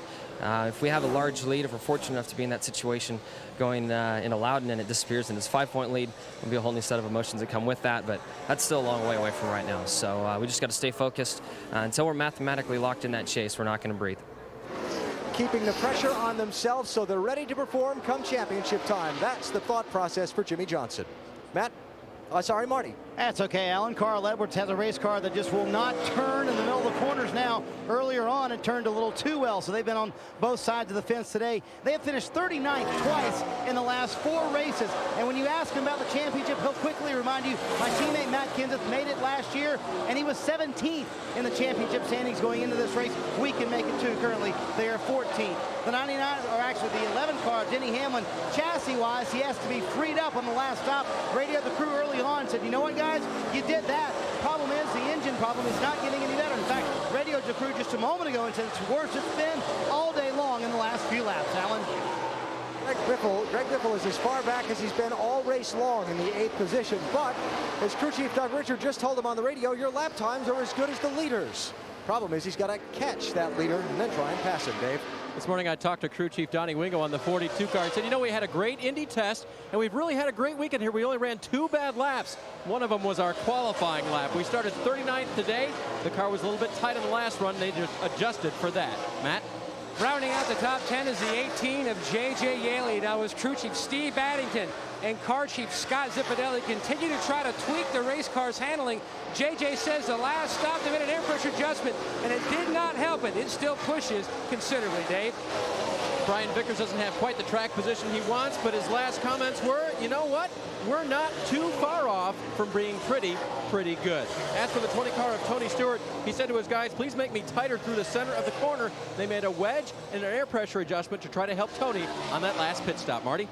Remember Tony's old friend, Clint Boyer, the man right behind him. When Tony passed Clint, he roughed him up a little bit, and Clint wasn't very happy about it, telling the crew, quote, he better hope I cannot get back to him, Matt. And it continues to take another change for the worse for the 9 of Casey Kane, who finished second 1 year ago. He says the car is just not in the racetrack. The car is pushing. And he made comments, Alan, about earlier in the race that he just can't run at or below the white line like the other contenders. Right behind him, Scott Briggs running in 15th place for about half of this race. Scott Briggs sat in 12th place. He started there, that's where he ran. Then the handling went away. They fell back to about 18th. He's gotten some adjustments, trying to move back toward the front. Marty? Alan, the weekend of Kurt Busch's wedding to his new wife, Eva, he got a phone call from Roger Penske saying, you know how important Indianapolis is to me. When he walked in the gates Friday morning, he got another phone call from Roger Penske saying, you know how important this race is to me. Roger Penske has won 14 Indianapolis 500s, but has yet to win the Brickyard 400.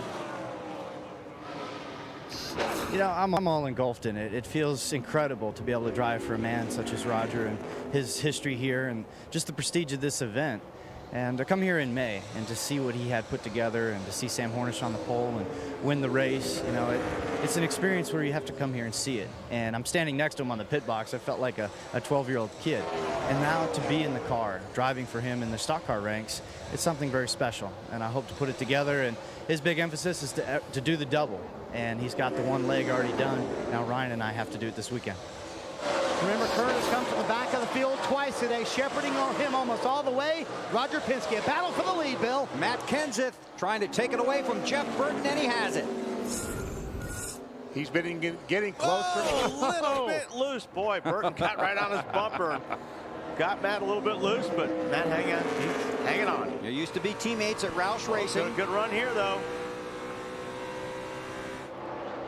And there's Harvick. That's going to be a good race here. Sure is. And I tell you what, Mark Martin back in the 4th spot. He's just about a second behind these guys, and he has been as fast as any of them. Matt Kenseth led that lap, 5 bonus points. He's second in the championship standings. And Jimmy Johnson, he's close up. We've got a 5-car race for the lead. You race 100 laps to set the scene for the last 60 at Indy. And we've got just 50 to go now. Jimmy Johnson going to take a spot away from Mark Martin. Just to update a couple other guys. There are 39 cars scored on the lead lap. Dale Earnhardt Jr. restarted at the back of the field, has moved his way to 30th, and Jeff Gordon, who restarted 40th, has moved his way up to 28th. But these are the guys up front, racing for the prestige of being able to say, I won at Indianapolis. Matt Kenseth, the race leader, with Burton, Harvick, Martin, and Johnson chasing. Jimmy Johnson into second. Grew up idolizing Rick Mears, a 4-time winner of the Indy 500. What would it mean to Johnson to win here? This race, with the history and what this track's about, it's one of the top 2 races that we have on the circuit. I've been lucky enough to win the Daytona 500. If I could win the 500 and the Brickyard 400 in the same year would be more than I have ever dreamt of in a season. Has come back from 38th after his tire issue to run second. And now he's trying to rope in Matt Kenseth for the lead. We'll see if Johnson can catch Kenseth or if Matt can hold him off. 116 laps complete at the Brickyard. You're watching NASCAR on NBC. Lowe's Chevy is the leader at Indianapolis. Got around Matt Kenseth, took the lead, looked pretty easy. Going down in turn 3, the same spot Kenseth took the lead a few laps ago. Johnson gets on the inside and goes by. The reaction of his guys on pit road. They have come from 38th to 1st after tire troubles earlier in this race. Here's our Napa field summary for the Allstate 400 at the Brickyard. Jimmy's the 7th leader of the race, 6 cautions. Boris said Elliott Sadler are out of the race. We're just a couple of laps from pit stops. We'll take a break, come back for what could be green flag pit stops at Indy. Under green, 124 laps are complete. Jimmy Johnson, the leader on pit road, following the 8 Bud car down pit road to his pits. Dave? And Tony Stewart coming in to make his pit stop now as well. Looking at a shot of Jimmy Johnson. There is Stewart. Crew going to the right side there. Air pressure adjustment only for Tony Stewart. Alan. What a rally for Jimmy Johnson. 38th up to the lead. Going to be a 4-tire change for this team. They've already made a track bar adjustment when they were changing the right side tires. Down and away. These are huge. The pressure of green flag pit stops in Indianapolis. And that looked like a great stop under that kind of pressure. There's Matt Kenseth, Kevin Harvick, Denny Hamlin, all heading down pit road. See how narrow it is right there. Marty. Well, Bill, Matt Kenseth led for part of that run, ran in second for part of that run behind Jimmy Johnson. He said he was a little surprised the track did not tighten up, and his car never really tightened up. It stayed loose for most of that run. So what they're going to do is they're going to bring him in 4 tires and make several changes on the car. They're going to take a half pound on the right rear tire. They're going to go down 3/4 of a round on the track bar. They also were going to make a wedge adjustment, decided not to do that. Alan?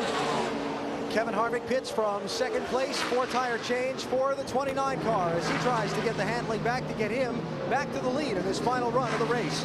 In the first stall on pit road, Jeff Burton with a wedge adjustment in and out of the left side window. They've already made an air pressure adjustment on the right side of the car for the 31. They've had great stops all day. He's down and away. And Harvick had to do a little dance to get off of pit road there and not run into Jamie McMurray, and that cost him some time. And it looked like the 29's pit stop might have been a second or two slower than some of the other cars. We'll see how he stacks up once he gets back on the track and up to speed. Yeah, and about a second in the pits. It's about 100 yards on this racetrack for as fast as they're going. So, man, those pit stops are real important right there. Chad Chaffin in the 34 car making his first race at Indianapolis, hit with a speeding ticket on pit road. And it's not just the pit stops, it's getting up through the gears, getting to pit lane, and the whole package. I mean, it's just, you know, pit lane is a part of it. The driver's got a lot more to do to get the car up to speed or get the car slowed down before pit stop. Kyle Busch is scored as the race leader as we work our way through green flag pit stops. 34 laps to go here at the Brickyard. Well, I'm just thrilled to death that we saw a green flag pit stop today. I was really concerned beginning of the day that it would be blown tires causing the caution flags. But fortunately, those guys Goodyear told me their tire wear would get better, and it has. Here comes Kyle Busch to pit road. Well, we were talking before the race. Goodyear kept saying the tire wear was going to get better.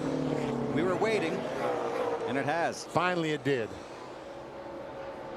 There we see Jimmy Johnson. Looks like he's held serve over Kenseth, Denny Hamlin, Mark Martin, and there comes Harvick.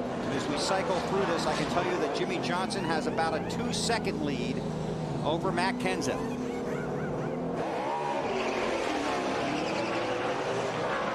Joe Nemechek, the 0-1 car, is shown as the leader. He is yet to make his pit stop. There's Joe driving the Army Chevrolet.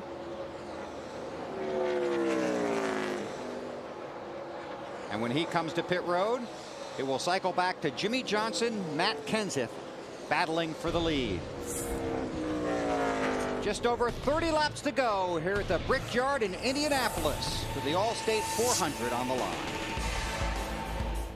Started 38th, worked his way forward, past Matt Kenseth, and took the lead.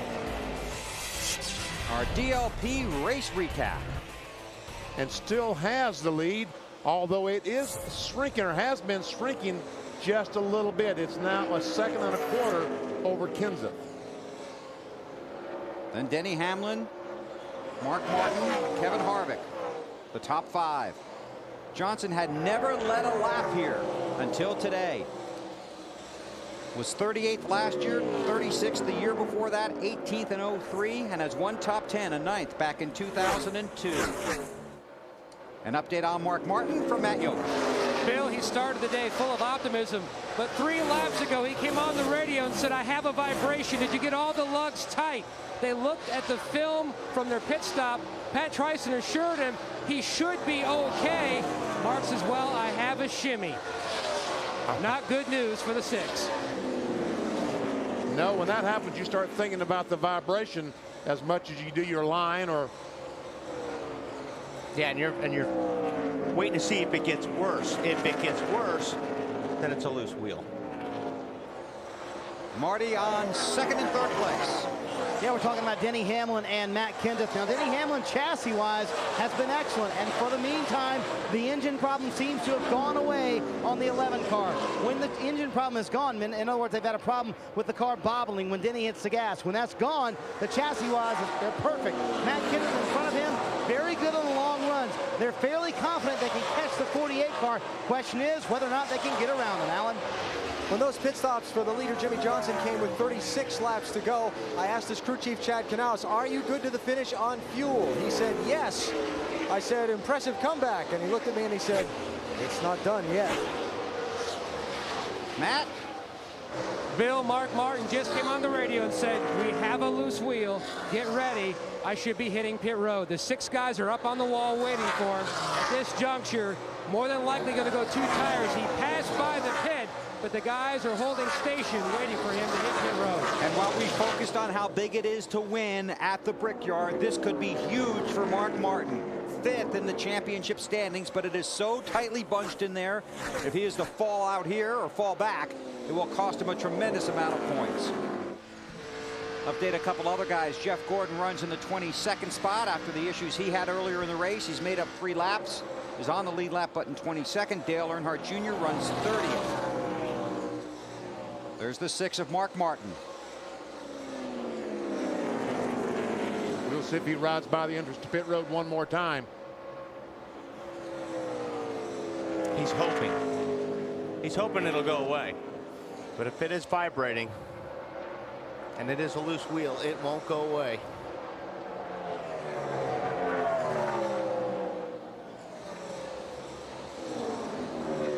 Well, he must not be too confident that it is a loose wheel. Well, Mark tries to feel those things out too, and if there's nobody racing around him, he'll use as much of the track as he can to try and get a true feel for it. There he is, Harvick behind him.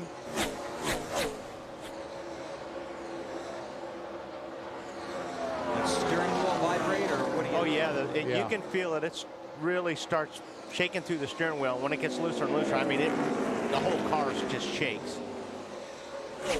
Hearing a report that Bobby Labonte may be having an engine problem.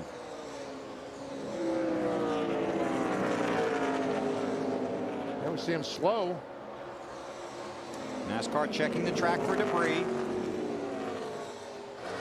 You can see the smoke on the 43 Labonte, Bill, and when he went by the last time, you could hear the engine. It sounded sick as he came down the front stretch, at least down the cylinder. He's done for the day.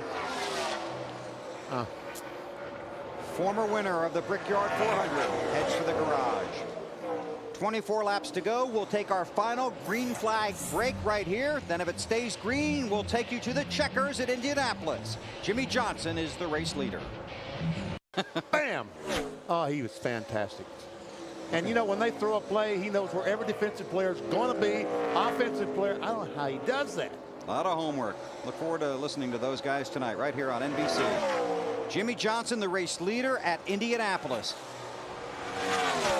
And as focused as he is on this race, you know thoughts of Rick Mears are creeping through his head at this point. From California, followed in the tire tracks of Rick and Roger Mears, from the dirt to 4 wheels, now to Indianapolis.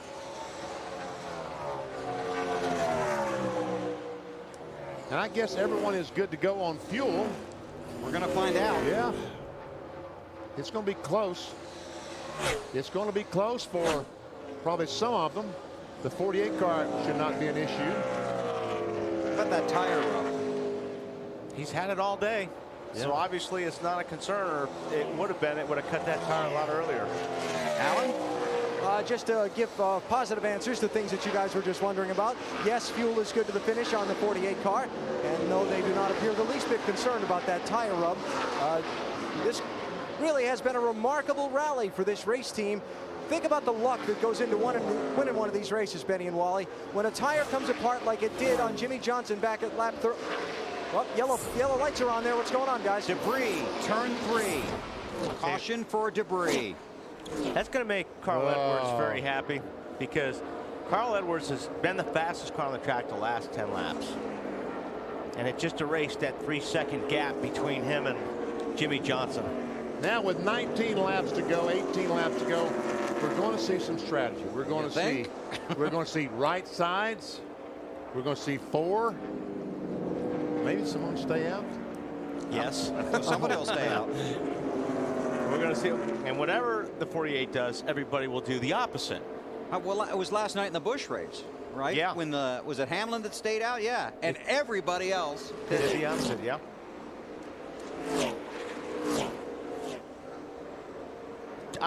Boy, 2 sounds good if you're up in the top 5, BP. Kenny Wallace is the lucky dog. About the 48 strategy, Alan. I would look, once the pace car picks the field up that it's doing now, Bill, and pit road opens, I would look to see them pit. With as many laps to go in this race as there are, I would expect to see them pit. The question is, does anybody behind them on the racetrack shoot for 2 tires and try and cost them some track position? Hey, man, there's guys here that are going for the win. They're not worried about points, so absolutely there's going to be guys gambling here. A lot of guys talk about it. I'm just going to go for the win at Indianapolis. Now we're going to see if they're going to live up to their word. Here's their opportunity. And yeah, you know what? Maybe a guy that's won this thing once or 3 times or 4 times won't take that gamble, but a guy that has not won here before will take the gamble. A guy like Casey Mears in 16th. Do you just stay out? Hope you can hold him off? We saw 2 tires on the 25 car earlier in the race. Didn't really do much for him. No, it didn't work very well. It didn't appear to work very well. Well, it's a cliche, but this is when the crew chiefs earn the big bucks. We'll see what strategy plays out here at Indianapolis. 18 to go. Jimmy Johnson has finally gotten to the lead at Indianapolis, leading his first laps ever at the Brickyard today, coming back from 38th to the front. I mean, if Jimmy Johnson in the 48 changes 4 and 5 or 6 other cars change 2 or no, then he's going to have trouble getting back to the front. Yeah. There's the commitment cone. We're going to go clean out, but clean in, clean out. What do you think, BP? 4? I think he takes 4. I think he takes 4. Let's start with the 20, Dave. And they say they're going to take 4. Front tire changer Ira Joe Hussey let out a yelp when the caution came out, a chance to help his driver. They're going to make a wedge adjustment for just a little bit of a free race car, just a little loose. Matt? A huge break for Mark Martin, who had that vibration from the loose wheel. 4 tires for the 6, possibly pulling a spring rubber out of the right rear. It was a skosh tight. Marty? Big debate on 2 or 4 tires from Matt Kenseth, the man who ran in second for much of that run. At the end, they said, let's take 4 tires up a quarter round on the track bar. Alan? No question about it. In the 48 pit, 4 tire change, also made an air pressure and a track bar adjustment. Let's see how he gets off of pit road. There's already been 1 go by, 2 go by. Johnson and Matt Kenseth in a tight squeeze. And Kenseth beats Johnson off pit road, but there's a couple of cars in front of them. I think Denny Hamlin might have changed 2 tires. And not everybody pitted. Take a look at the race off of pit road. There goes Hamlin. Fairly sure that was a 2-tire stop.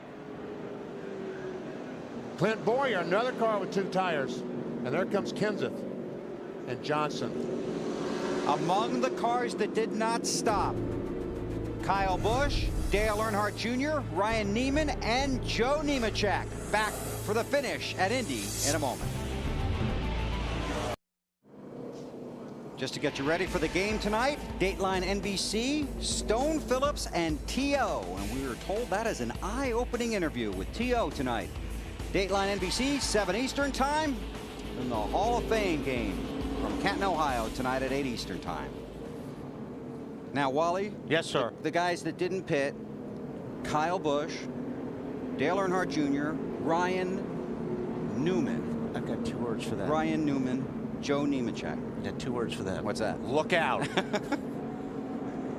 Because these guys that obviously have taken tires are going to be a lot quicker. You've got, well, Kenseth's running good. Like I said, Carl Edwards, he has had the fastest car. If he can work his way through traffic, he's had the fastest car the last 10, 15 laps of this race. I mean, you've got, it's going to be crazy. Kyle Busch was 27th, Earnhardt 28th, Newman 30th, Nemechek 31st. Marty? It was decision by committee for the 17 bunch to take 4 tires, but is it good enough to get you from 7th to the lead, Robbie? Well, all you can do is hope, you know. When it comes down to this, it's always a hard decision, you know, and I kind of pulled the whole team what they wanted to do, and we were thinking 2 and they were thinking 4, and so we decided to go with what they wanted to do and put 4 tires on it and hope for the best. Obviously, they've had a fast car, but the problem is they've been better on the longer runs. Hopefully, it's a long enough run for Kenseth to get back to the front. Yeah, he's got a lot of cars he's got to pass, so he's got a lot of fast cars behind him, so he's not gonna have that luxury of letting things settle down. Right. I wouldn't be surprised if Carl Edwards in that 99 car down in turn 1 doesn't dive to the outside. No, I'm telling you what, he's ready. I think he's got a very good race car, and I think he's going to give these guys a hard time in the last few laps. Let's go back to something you were talking about before the race even started. Restarts. Yeah. They're very tricky here. And this is even worse now because you've got guys that are on older tires and cars that really haven't run that good. I mean, Earnhardt Jr. and these guys haven't really had good race cars today. So, yeah, it's going to be, you got to be really careful on this restart. Dave? And guys, I was checking on the teams that stayed out, and you know, the 5 in the 8 car, the 5 has been running way down in the pack, and crew chief Alan Gustafson said, well, we had to try something. As for the 8 car of Dale Jr., they looked at history last year. Remember, they were with Michael Waltrip, and they realized that their strategy last year with the top 10 that stayed out late actually did better than the guys that came and put on tires. So they looked back to last year and thought, we can do this if we stay out. We can be better than we would have been if we'd have come in and gone to the back of the pack. Alan? With Chad Canals. Chad, you almost had no choice but to take 4 tires there, didn't you? Yeah, by looking at the lap times, I think we pretty much had to. The guys up front, boy, that's going to be exciting. I don't know how they think they can go that fast right now on old tires, but we'll see what happens. The slowest team has done an incredible job today. I couldn't be happier. It's been a great weekend for me. Best birthday present I could ever have. Happy 35th. Marty. Alan, the boys in the booth think Wally Brown's car is the one to beat. Do you agree with him, Wally? I don't know about that, but the car's been pretty solid all day, so we just got to get a good finish here and see what happens. One thing in their advantage is they have been excellent on the short run, guys. All right. Well, it's going to be something. It's going to be a wrecker. It's going to be fun to watch these guys pick their way through. Top 4 cars didn't pit. The fastest guy is probably 9th in line. Carl Edwards, green flag out at Indianapolis. Here comes Kenseth. Look at him go by both those cars. That stuff. Well, I thought he was by Boyer or not, but he wasn't able to get by the 11 of Hamlin. Now Kyle Busch and Earnhardt will try and get away while these guys race for position. They're scrambling and trying to get around these cars that haven't taken tires, and now they're being held up. Kenseth wants to get through here bad. 3 wide. Jimmy Johnson's on the outside. He and Kenseth are side behind. Johnson gets in front of Kenseth. Fall in behind Boyer. Kyle Busch and Earnhardt try and get away. Clint Boyer on the inside of Ryan Newman. There's Johnson in the 48 and Kenseth behind him.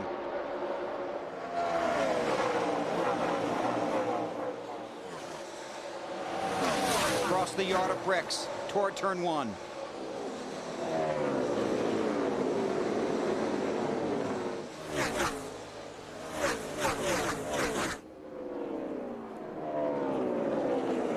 They clear Newman. Hamlin around Newman. Hamlin's hanging pretty tough with 2 tires, but I don't think keep those cars behind him or not. Marty? BP talked to Mike Ford about that decision to take 2 tires. They're better on old tires, so they thought 2 tires will get us the track position we need, and Hamlin's hanging in there with those old tires. Because that's what you tell your driver, right? Yeah. We're better on old tires, yeah. believe me. Yeah, please believe me. Kevin Harvick wiggles. Speeds at the line for you. See who's the fastest.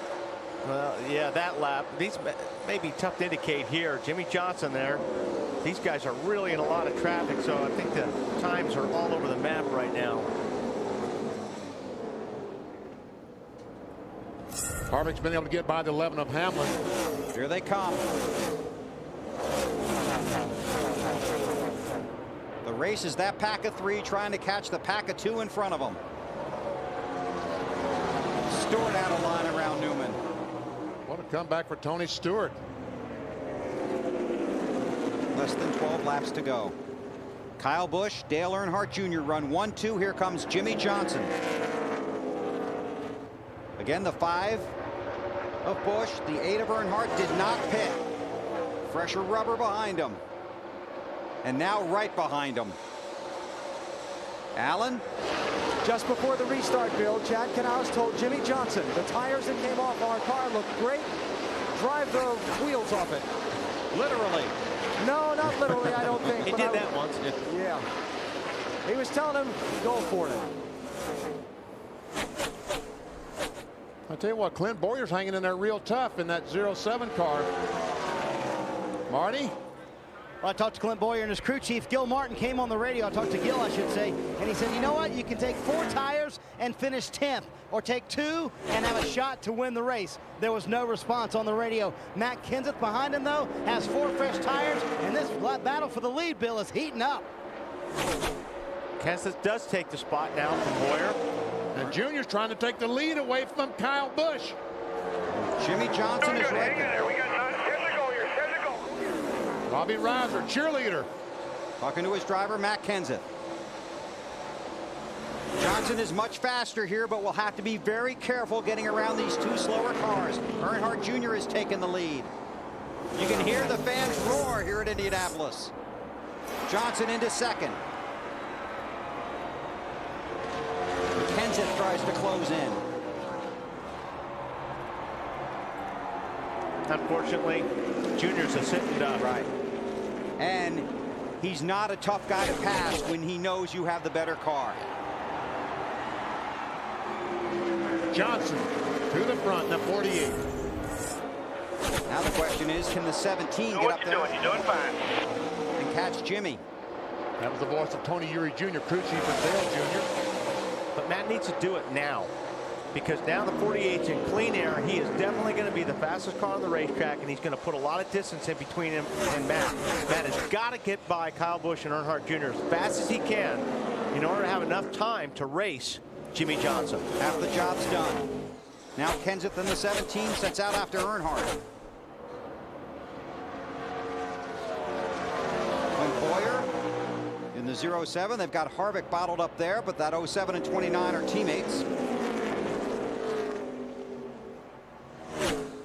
Kenseth on Earnhardt's bumper.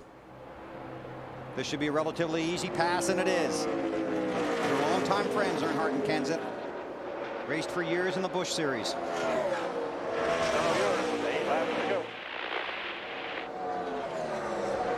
I'll tell you what, that was a great call by Tony Eury Jr. on the 8 car. If he can stay in the top 5, he went from 30th to 5th. Huge points day for Earnhardt. I mean, he puts him out of the points, the top 10, into the points 10. Dave Burns. They had a great test here with that race car. It was the best driving race car they'd had in a long time here, according to the crew. And I talked with Tony Eury Sr. this morning, and he gave me the same story. Last year in the last part of the race, the guys that stayed out made the right call. Allen? Bill, back in February to start this NASCAR Nextel Cup Series season, Jimmy Johnson won the Daytona 500. Earlier this weekend here at Indianapolis, he was asked what it would mean to him to win both Daytona and Indianapolis in the same year. He started to answer, then he stopped. He said, I couldn't even comprehend it.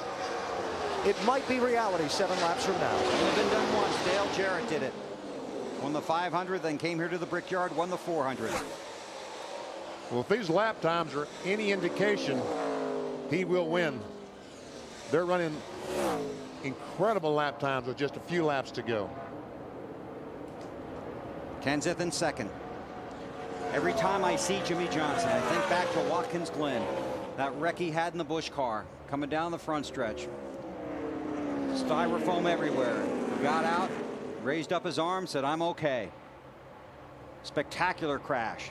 He was fine, and now a star in the NASCAR Nextel Cup Series. Dale Jr. losing another spot, a couple more spots.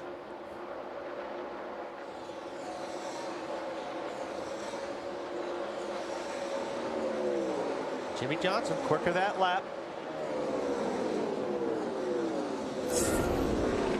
Well, he's just got to keep doing this, doing what he's doing. Keep hitting your marks. Don't make a mistake. And that's the greatest thing you can see in front of you. Yes, nothing. 38th here a year ago after a hard crash when he blew a tire. Now less than 6 laps from victory at the Brickyard.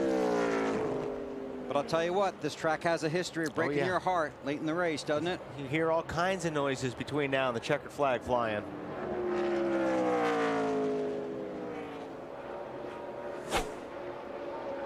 Jimmy's dad worked for a tire company. His mother, Kathy, drove a school bus when he was growing up. And on the weekends, she worked at the concession stands while his dad worked on the racetrack so Jimmy could race. Began his career on motorcycles, went off-road racing, went to the ASA Series, made his Nextel Cup debut in 2001 at the Lowe's Motor Speedway of all places. Started 15th, finished 39th.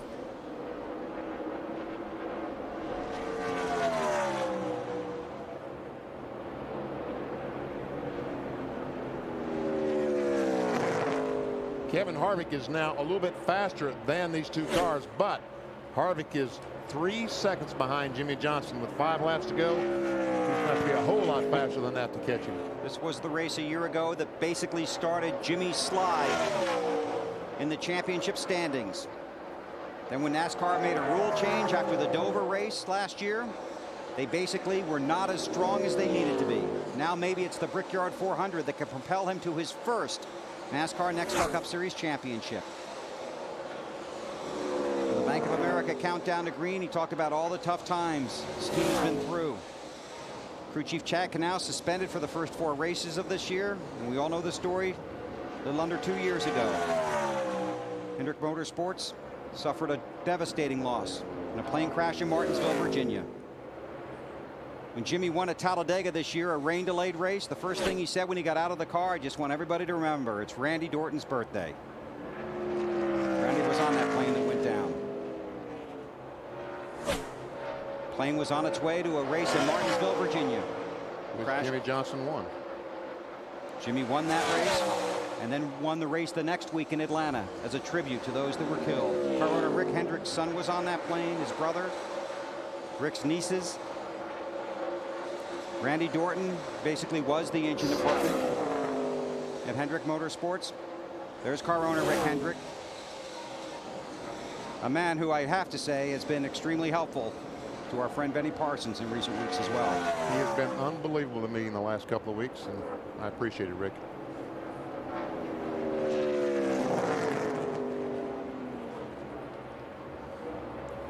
Johnson told me on Friday when I sat down with him that he's gotten tremendous reviews on his radio show because he is so laid back, so casual, so carefree. He said, everybody tells me I'm too corporate when I'm in front of the camera. So I'm trying to kick back, be more relaxed in front of the camera, trying to be a little bit more me.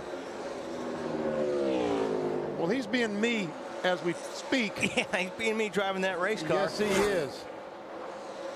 Man, he's feeling it too. This is where you really start taking everything in. 2 laps to go. And you're saying to yourself, I can't believe I may win this thing. Lap and a half. Kenseth far back now.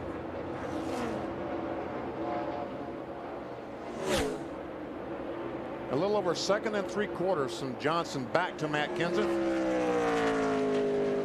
Jimmy around and off of turn 4. White flag is in the air at Indianapolis. 1 lap to go at the Brickyard. One of his idols, Rick Mears, won here 4 times. His teammate Jeff Gordon, 4-time winner here. Started the season by winning the Daytona 500 without his crew chief. Now trying to take his car and his team to victory lane at Indianapolis and hold on to the championship standings, which he won't even think about for probably a day and a half. What an unbelievable Caution is out. Check that. Caution is not out yet. There's a crash on the backstretch. It's like Robbie Gordon and Greg Biffle got together. Still the white flag is out. Johnson off of turn 4. checkered flag is in the air. Jimmy Johnson from California wins at Indianapolis, and the caution is out. The race is over. There are 15 scoring loops around the track. They will determine the final positions. Jimmy Johnson has won.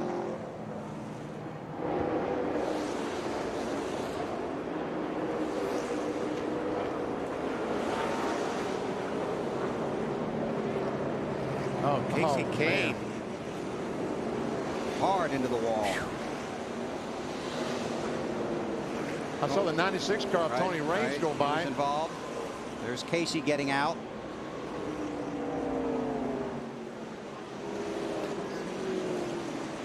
Denny Hamlin got a piece of it. His day's done.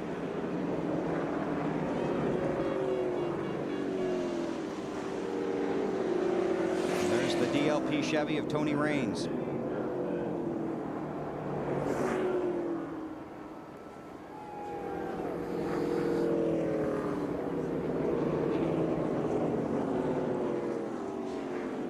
Okay, let's go back and see what we can find.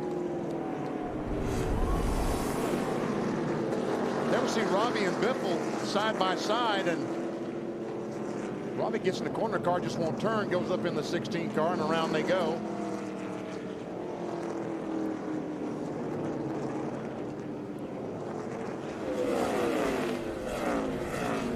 This is Tony Stewart. Wow. Oh, man, that is a hit. Oh my gosh. On board with Tony Raines. Wow. Oh, he ran over something. Yeah, it looked like the engine. Wasn't that debris from the... Yeah, but I mean, it was a big piece of debris. Chevrolet congratulates Jimmy Johnson and the 48 Monte Carlo SS on another great Team Chevy victory.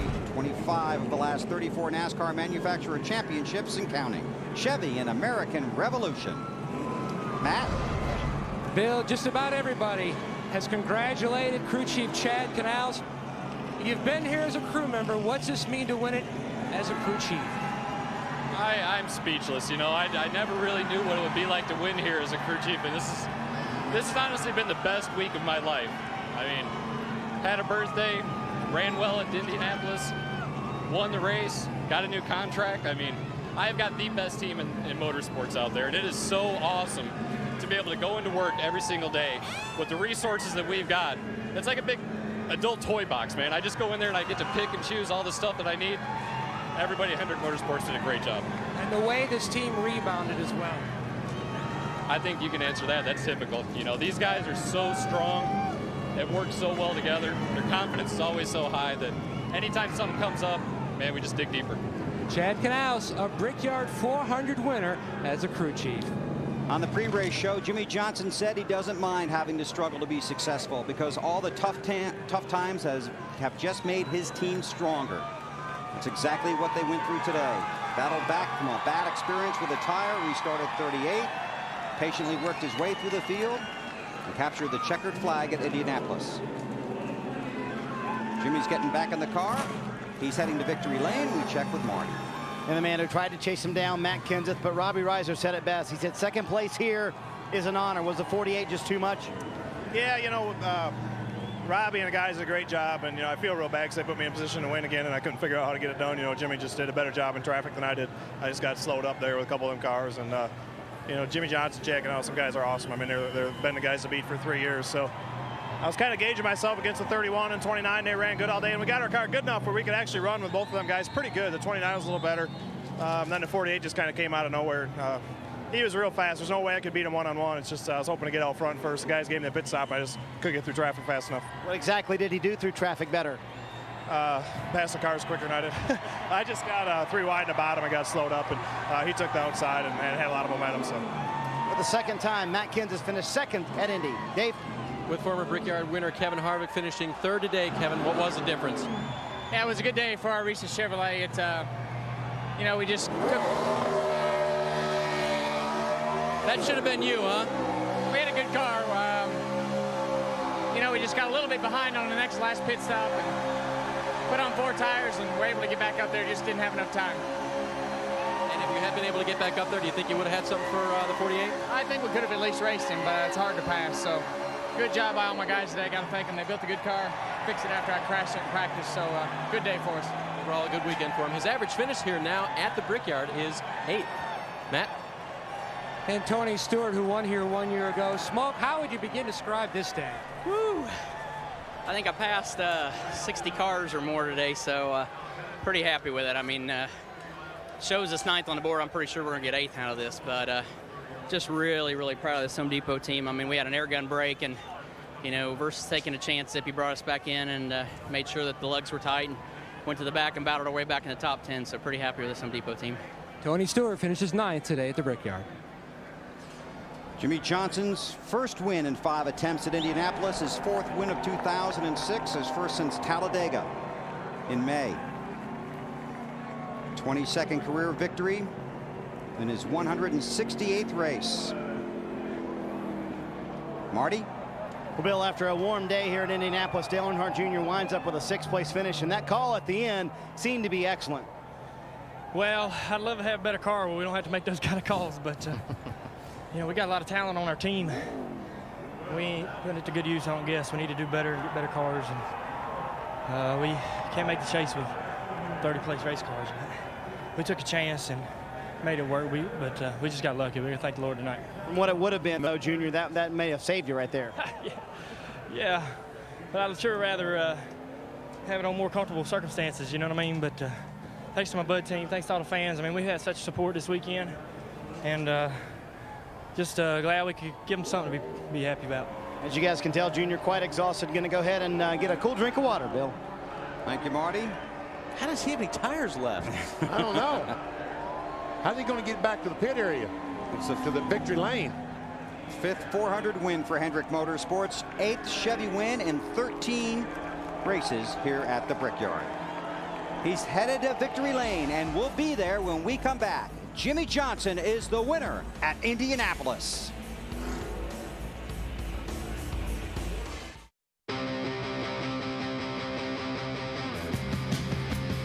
Johnson celebrating his win in the Allstate 400 at the Brickyard. And the party's just beginning for that bunch. See the results? We'll slide by at the bottom of your screen. And you know, that was a pretty good call on Earnhardt Jr.'s guys' part. That really helped them a bunch in the points deal. Well, and you have to give Chad the credit, too, for sticking with his plan to put 4 tires on it as well. And Jimmy Johnson, that move he made on the outside to get by Kenseth, who had won the battle off pit road. A lot of credit to be given. You know, we celebrate the pit crews during most of our races, and those guys come up to you and say, hey, don't forget the other guys that are here the whole weekend and the guys back at the shop that do all the preparation. We're just the 7 guys that go over the wall. It's truly a team effort that sends a car to victory lane. And this week, that effort comes from Hendrick Motorsports, and Jimmy Johnson has his first win at Indianapolis. All 550 strong at Hendrick Motorsports.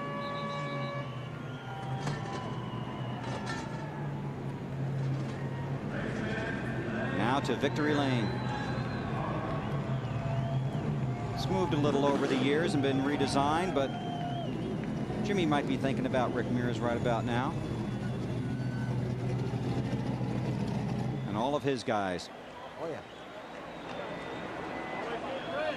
Jimmy Johnson's in victory lane at Indianapolis, and Alan Bestwick is with him. Shaking his head in disbelief that he is sitting in this spot right now, wiping down and getting ready to climb out.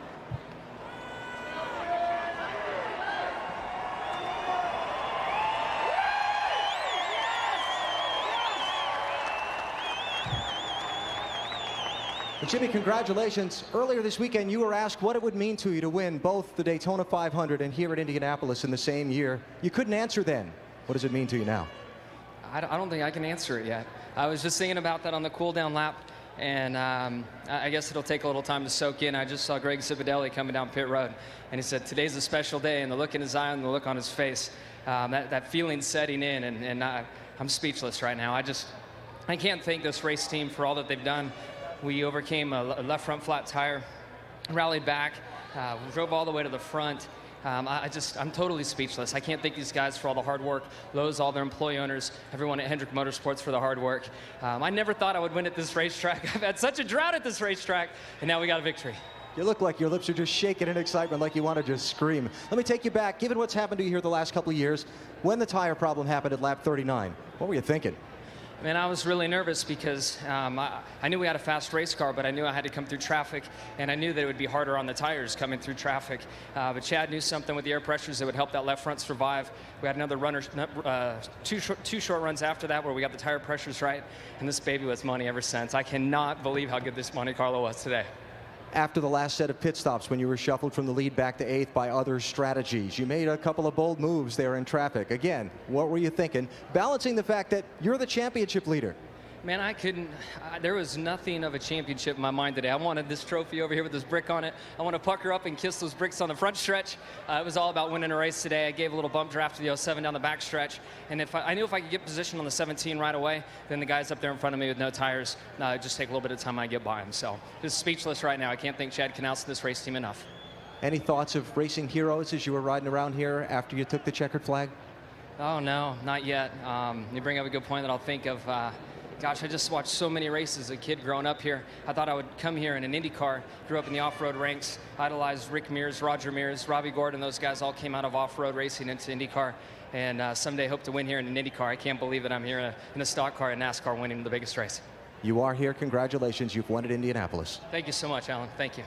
Jimmie Johnson won the Daytona 500 earlier this year. Now he's in victory lane at the Indianapolis Motor Speedway. That's a season in itself. Plus, he's still the championship leader. That's right. There's Rick Hendrick, his car owner.